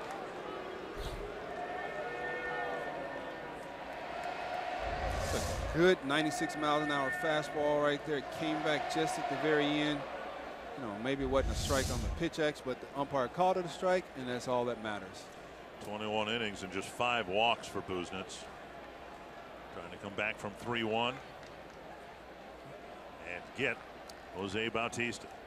Fastball right here, and if you throw the slider, make it be strike the ball slider. Tapper to short. Inning over. Busenitz again gets the job done, and it's still 5-1.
for the Twins, yet they lead 5-1. Jorge Polanco with a couple of hits, including a 2-run double.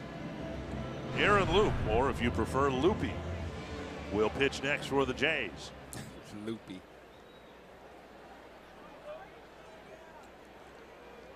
Polanco, Rosario, and Garver here in the Twins' 8th inning.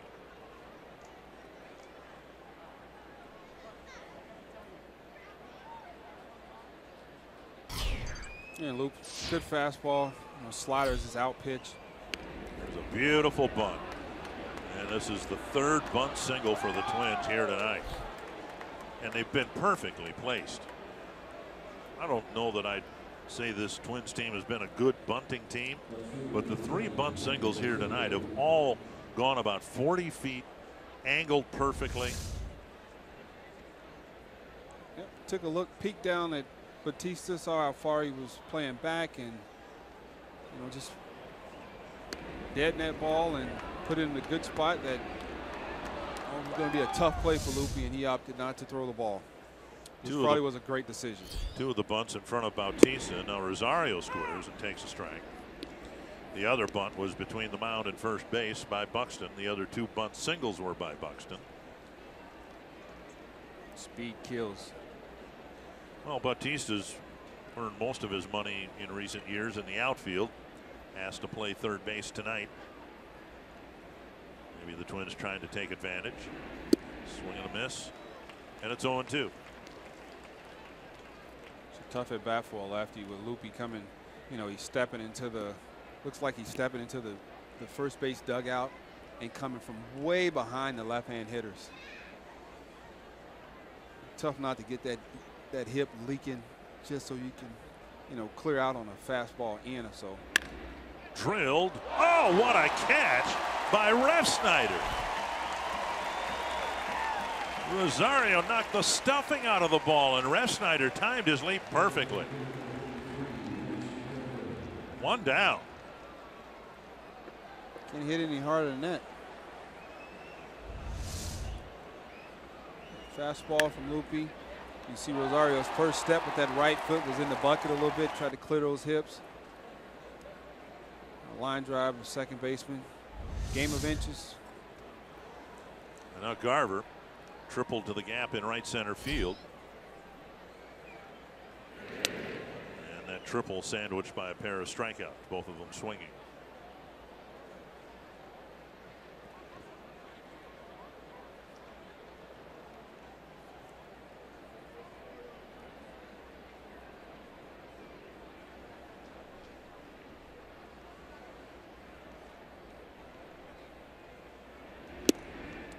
Strike 1.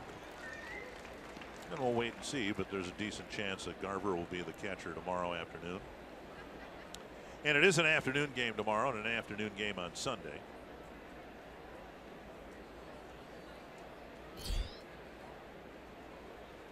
Day game, Toronto, roof will be open. All back 0-2.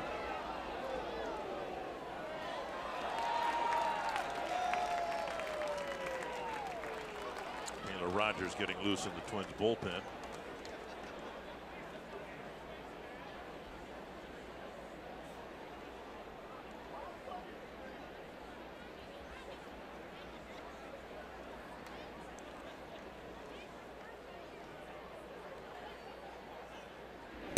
And Garver strikes out for the 3rd time, 2 down. Good slider right there by Loopy. That long sweeping side on, looks like he's slinging the ball, and the ball just ate up the right-hand hitter in Garver. Step all the way towards the left-hand batter and slings that slider, just never stops coming into a right-hand hitter, and Garver swung right over the top of it. So we'll see how Kepler fares against the lefty. Takes a fastball for strike 1.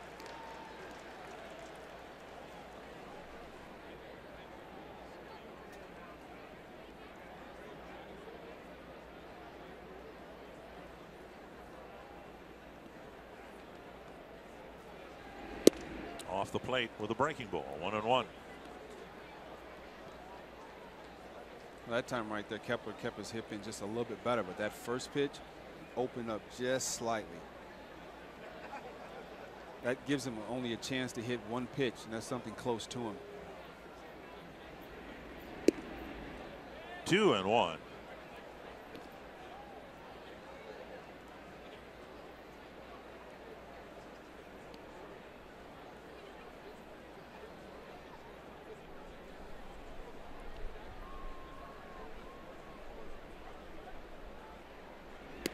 Check swing, but he went. And it's 2-2.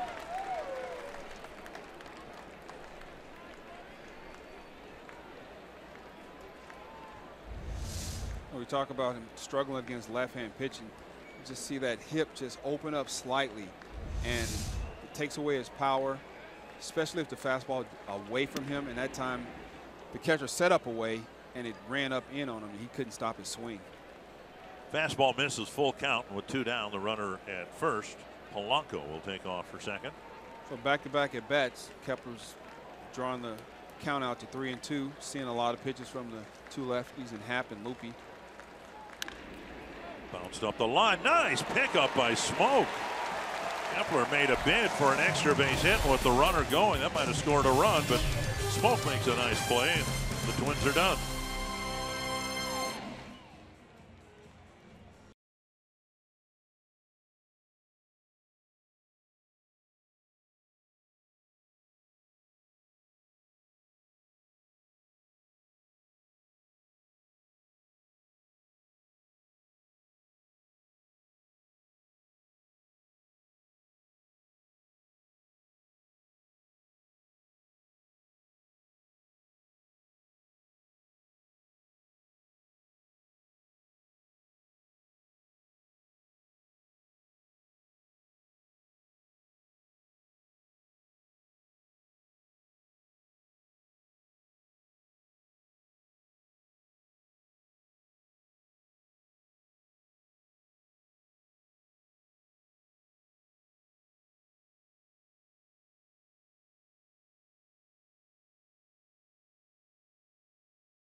The ball game with Bartolo Colon getting 20 outs, Alan Buznitz getting 1.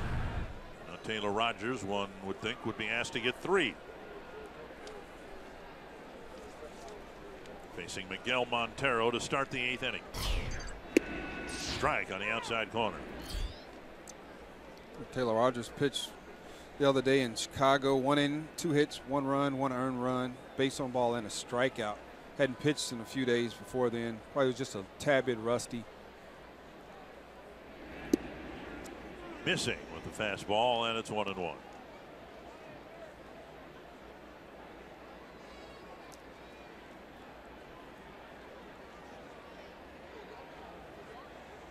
See, in the American League, no team has scored fewer runs than the Blue Jays. 2-1. 2017, the lefties are hitting 190 against Rogers.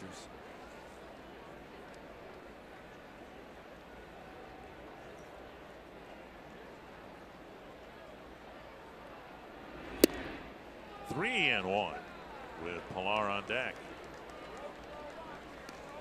Rogers walked a man the other night.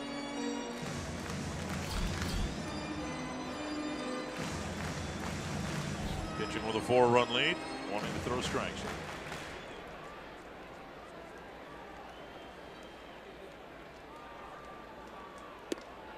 On the outside corner. And Montero thought it was ball 4. It's a good fastball right there to get back in the count. You know, just a fastball at 3-1. Just drilled it right in there. Right on the outside right edge. On the pitch X. What is that called?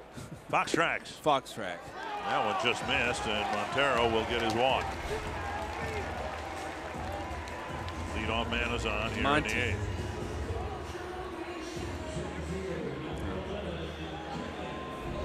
Well, a 3-2 pitch fastball from Rogers. No, that one's just a little bit further outside than the 3-1 pitch. Resulted into a leadoff base on ball. Here's Kevin Pillar. Pillar's 2 for 3 tonight. Kepler chasing this in the corner, and he'll get there 1 away. Cancer impacts the lives of everyone in Twins territory. Join us August 30th to show your support for cancer awareness. Supporters purchasing tickets through this special theme night ticket package will receive a Twins cancer awareness hat. The color of the Twins logo on the front of the hat corresponds to the color associated with the most prevalent cancers seen throughout Twins territory. To learn more and to join the Twins in their effort to strike out cancer, visit twinsbaseball.com/cancer awareness. Now Aoki.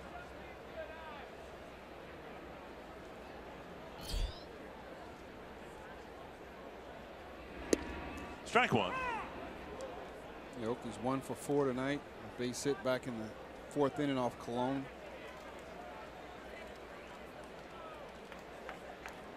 Trevor Hildenberger getting loose.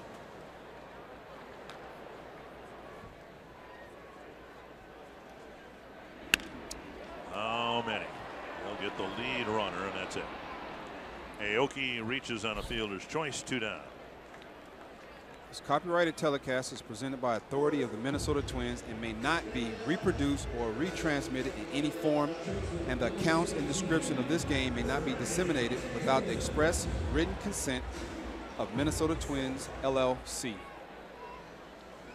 Paul Molitor has the benefit of having a scheduled off day on Monday. And even though the Twins had 5 games in 4 days in Chicago, the bullpen didn't really get beaten up.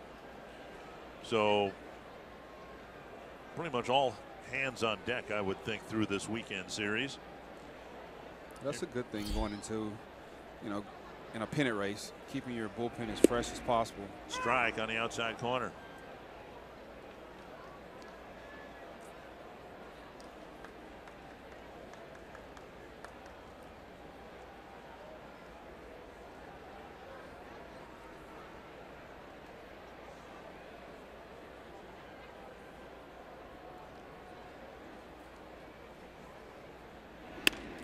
Toward the hole and through. Now the Jays have a couple runners aboard. Refsnyder due up. And the Blue Jays already used Kendrys Morales for a pinch hitting appearance in the 6th. Just a ground ball through the hole. Aoki to second.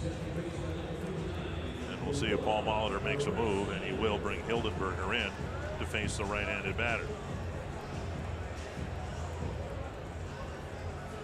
Rogers gives up a base hit, and I'm sure the most disturbing thing about his outing here tonight was the leadoff walk. Rogers will check out. Hildenberger will check in, with the Twins nursing a 4-run lead.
now Hildenberger will try to leave 2 more.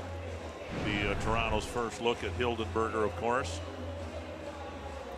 Hildenberger, last pitch, 8-23 against the White Sox. 1/3 of an inning, 2 hits, 1 run, 1 earned run. He went back-to-back days, the 22nd and 23rd, Tuesday and Wednesday. He had yesterday off, back out there again today. Hildenberger gave up the game-winning hit 2 nights ago. And he will face Rob Refsnyder with runners at first and second and 2 down.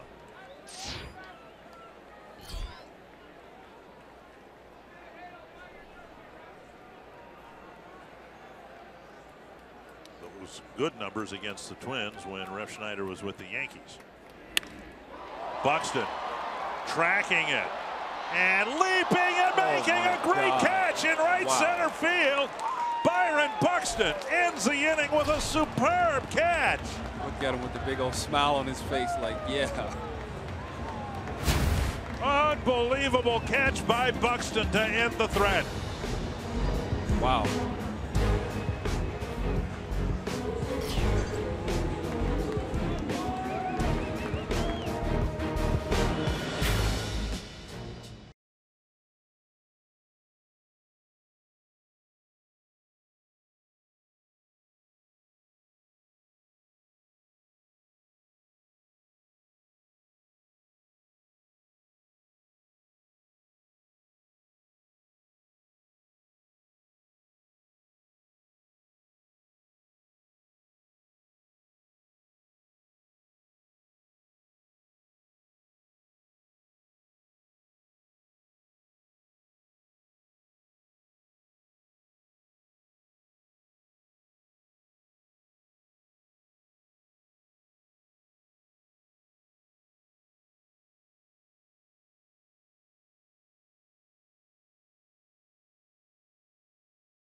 Byron Buxton put on a show here tonight with 2 bunt singles and a great catch in the gap in a key spot. That ball hits the ground, 2-run score, and the tying run comes to the plate. As it is, still 5-1. TJ House, who was and might still be a candidate to start the game here on Sunday, comes in out of the pen. He delivers to Jimenez, and a foul. Another one of those lefties stepping into the first base dugout, coming from funky angle. Yeah, I don't know, pitching these guys back to back, you kind of got the same guy, right, in terms of their delivery. 2 strikes to Jimenez. Up and away. It would have been kind of cool to see House name on the back of his jersey said Casa or something. He just kept House back there. Casa. Fouled away. Jimenez 0 for 3, a strikeout, 2 flies to center. House going to top out with his 4-seam, 2-seamer, 90, 91 miles an hour. His slider is 85 miles an hour. Changeup 83. He throws a occasional curveball. Jimenez cracks one to the corner. Should have extra base hits. Pierce fires it back in. And Jimenez with a double, stumbling over the bag, but keeping his foot on the bag. Hope he's all right. Checks to make sure that Refsnyder's okay.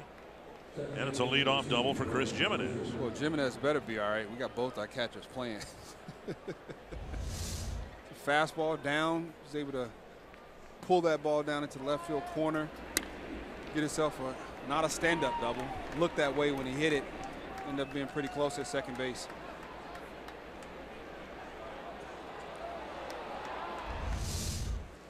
Now Dozier. A couple of hits and a walk. Stolen base, a run scored.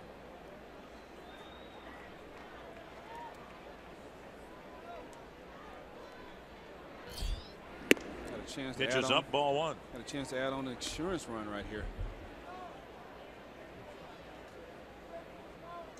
Or two, or three.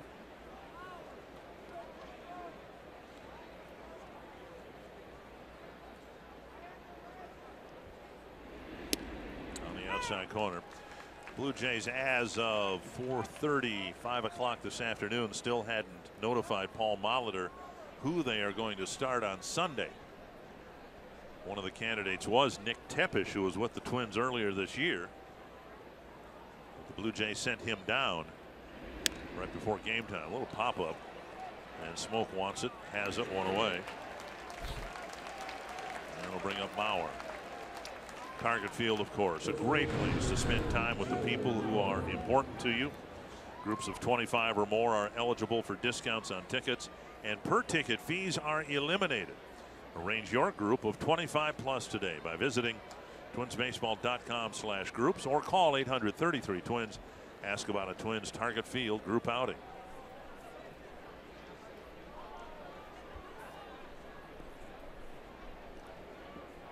Here's Mauer. Single and a double and 2 strikeouts, and he takes ball one. Looked like a pretty good pitch from House right there.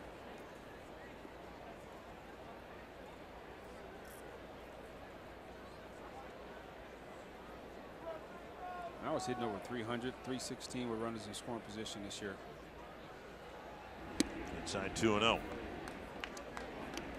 And in his career, he's been among baseball's best in terms of batting average with runners in scoring position.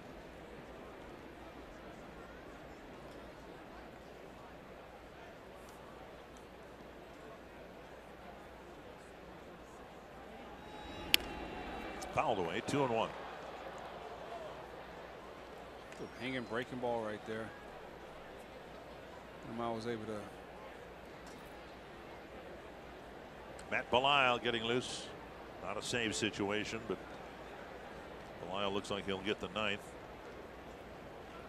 Matty B, Big Tex. Pitched 1 inning in the 5-game Chicago series. That's to left and down for a hit. Mauer's 3rd hit of the night. And there are runners now on the corners for Byron Buxton. In a game, a serious game situation, Buxton came up with this to keep it a 5-1 ball game. He just got a great jump on that ball right there and was able to get there before it hit the ground. I mean, didn't look like, he left his feet a little early right there, but, that's an out, and he's been using his speed to change the landscape of this game so far tonight. Here's Buxton, 2 bunt singles, and he takes ball one. I asked him today first about how he felt about the outfield here, because he'd never played a game here before. Tracked that ball like this was his home ballpark. Want to know.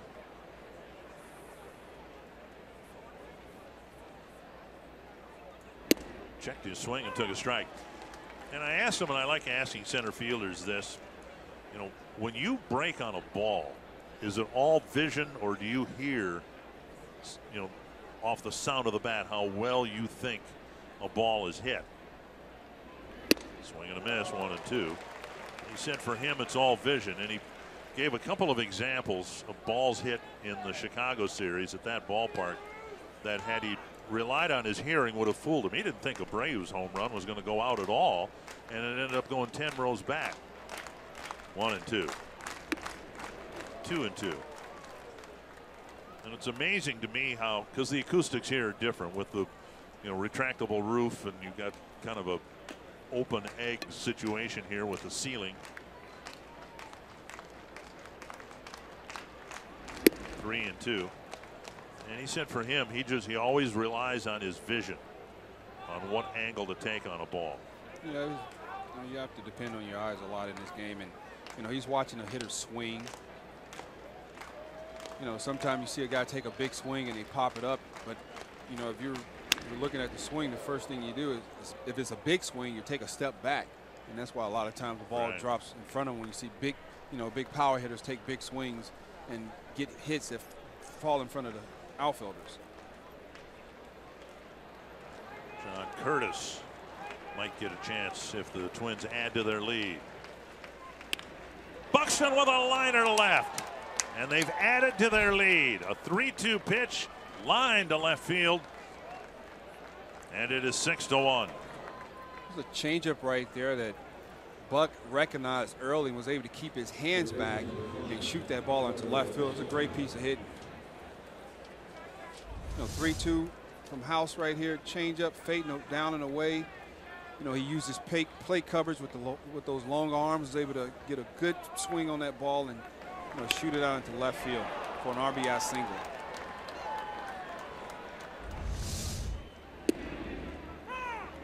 And a strike to Escobar. 13 hits for the Twins. A couple of doubles, a triple, a whole bunch of singles, actually 3 doubles. And now down the other way, foul, 0-2. Looks like we're going to get a chance to see Curtis Major League debut tonight. And I'm going to let you talk about him because you told me about him 10 weeks ago. He's I thought he was ready. Good fastball, good slider. He's a Texas boy from Southlake, Texas. Went to UT. He got some good stuff. He lets it eat, and what I like about him, he's not afraid to challenge hitters. He goes, gets the ball, throws it, throws strikes, doesn't walk a lot of guys, and he's put up numbers everywhere he's been in our minor league system. That might come in the bottom of the 9th. Escobar trying to add another run or 2 or 3 here in the top of the 9th. Escobar drove in a run with a fly ball in the 5th inning. Officially 0 for 3.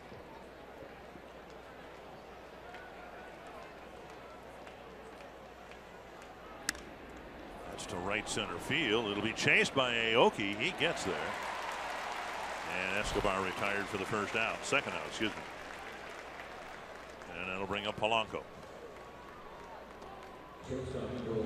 Polanco with a 3-hit night. Twins got 8 hits the last 2 nights in Chicago. And 13 of them in the first game here. And let's say this, I wasn't going to say anything about it before or during most of the telecast. Team got into the hotel about 3:30 in the morning last night. And I've talked with Torrey about this a couple of weeks ago. I don't know how you guys do it. I really don't. To get in the middle of the night, got to get to the ballpark. Most players do now around 1 o'clock in the afternoon and perform at a very high level. I don't know how they do it either. Well, but you did it for 20 years. I was dead tired today. I mean, once you get to the ballpark, you get up for the game. I mean, you don't think about travel and what time you're getting in.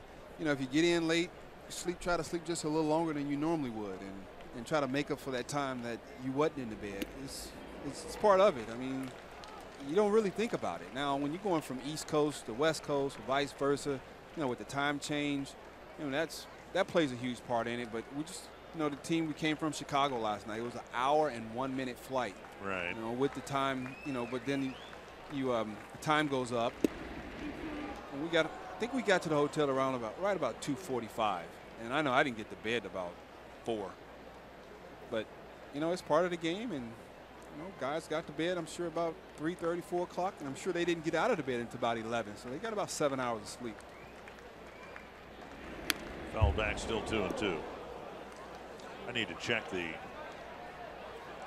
clock in my room, because when I got in the room, when I got off the bus, got my suitcase, went straight to the room. It was 3:17 in my room. Maybe you could be right. I was extremely tired. I was trying to get my suit out of my suitcase and hung up so I can get into bed. Outside now, 3-2.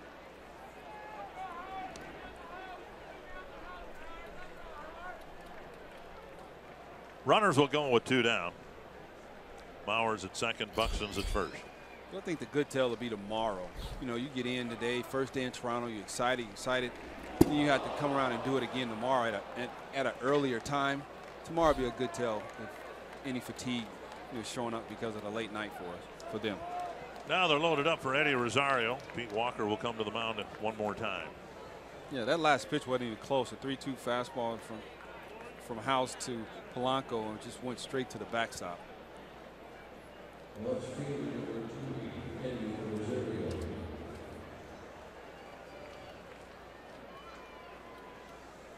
Score a couple more, so there will be no doubt whether Mr. Curtis is going to pitch tonight.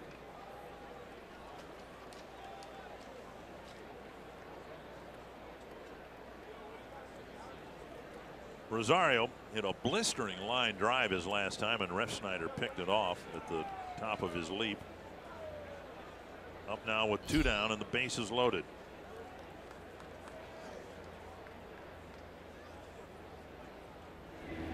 Nearly hit him. And Rosario said that kind of gave the motion like it hit him in the thigh. Twins won't challenge it.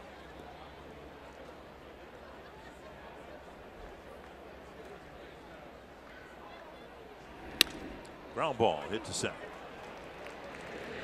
Twins get 1. We might see the major league debut for John Curtis, with the Twins leading 6-1.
This guy's got nasty stuff. He was pitching for Chattanooga at the time.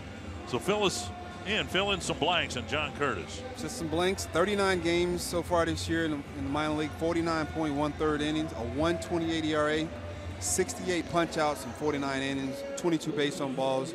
Like I said before, he's not afraid. He establishes fastball. He has a very nice slider. He started off in Double-A. He pitched well, went to Double-A. He repeated what he was doing in Double-A, and now he's getting his chance to show us what he can do, you know, at the major league level. You can see his entire resume in minor leagues. Was a starter early in his career, converted to the bullpen, and boy, has his career taken off ever since. Facing the top of the Toronto batting order. You will see 96. You might see 97. You'll see an improved breaking ball. You will see a lot of the things you've already seen from Alan Buznitz. No, he definitely has a big live fastball. Foul back at 96. Now, I made the point the other night when Bert was in the booth that I think Twins fans were looking forward to the breakthrough of some power arms from the minor league system, but it's not JT Chargois or Jake Reed. It's been Buznitz, and now Curtis has made it to the big leagues. Well, you got some guys like this hit deep down the line, hooking. Foul. Foul. Those hanging sliders don't go well in the big leagues. You get that pitch down, strike the ball, so you can swing over the top of it. But you're right, it's not Chargois, it's not Reed. We have some guys like Booz and and Curtis, who, just, they were not, I won't say they were late bloomers, but, took them a little time to get into professional ball and get going. And, they made huge strides over the last, year and a half. And that's why they both made it to the big leagues in 2017. Pierce is 0 for 4. He's got an 0-2 count with Curtis.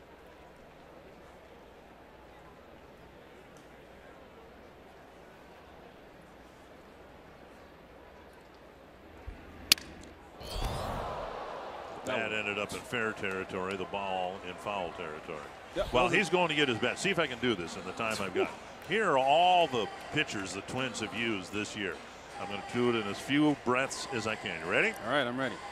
Matt Belisle, Jose Barrios, Buddy Buchiers, Craig Breslow, Alan Buznitz, Bartolo Colon, John Curtis, Tyler Duffy, Dietrich Enns, Jaime Garcia, Dylan G, Kyle Gibson, Chris Jimenez, Justin Haley, Chris Heston, Trevor Hildenberger, Phil Hughes, Felix Jorge, Brandon Kinsler, Adalberto Mejia, Tim Melville, Ryan Presley, Taylor Rogers, Randy Rosario, Drew Rucinski, Irvin Santana, Hector Santiago, Aaron Slaggers, Nick Tepish, Michael Tonkin, 30. Nick Turley, Jason Wheeler, Adam Wilk, Alex Wimmers.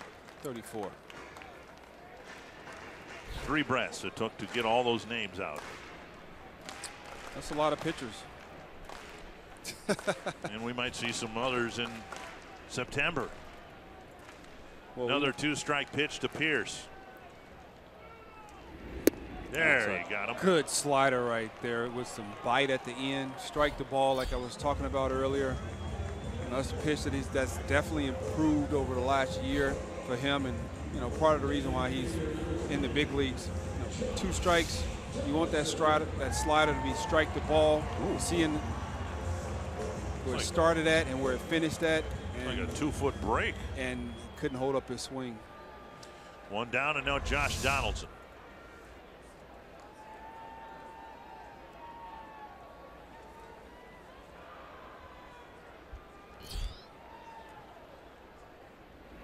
Fastball off the plate. You remember the first batter in your big league career. What did you strike him out? You get a base hit? What happened? I guarantee I didn't get him out. I didn't last that long against the Orioles. 2-0. I really don't remember. I just remember. Seriously, you don't remember what the first batter did? Nope, I don't. We'll get Kevin. Good chance I didn't get him out. Kevin in our research department. We'll get him on that. Find out tomorrow. Well, now 3-0. Curtis struck out the first big league hitter he faced. Now he's in danger of walking Donaldson.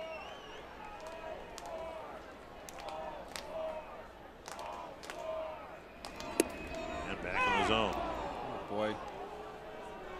Got a 5-run lead. Go right after him. Be aggressive. He hadn't seen you before. Big fly to left in the ballpark. And Rosario waits a long time. Out number 2. Good 3-1 fastball down in the zone, not up where he can do some damage with it. What's next? A day game tomorrow. Marco Estrada going for the Blue Jays, and Dylan G will simply try to duplicate what he did in his first start for the Twins. It was outstanding. Twins 1 out away from picking up a win in the opener, and their first win in this ballpark in 3 years.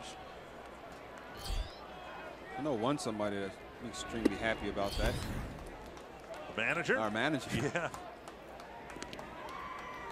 Justin Smoke's had a good day at the plate. He's reached all 4 times. 1-0 from Curtis. Fly ball left field. Rosario with a long run, but he is there, and John Curtis has a perfect first major league inning, and the Twins get that elusive win in Toronto. That was a great job by the rookie, young fella, Mr. Curtis, going out there, not walking the guy, pounding the strike zone, just a great job. Threw some good sliders. He hung the first slide he threw, but that last slider was just money. Good job. Congrats, kid. Anthony, the Twins had a hard time collecting hits and scoring runs in Chicago, but they broke out here in Toronto.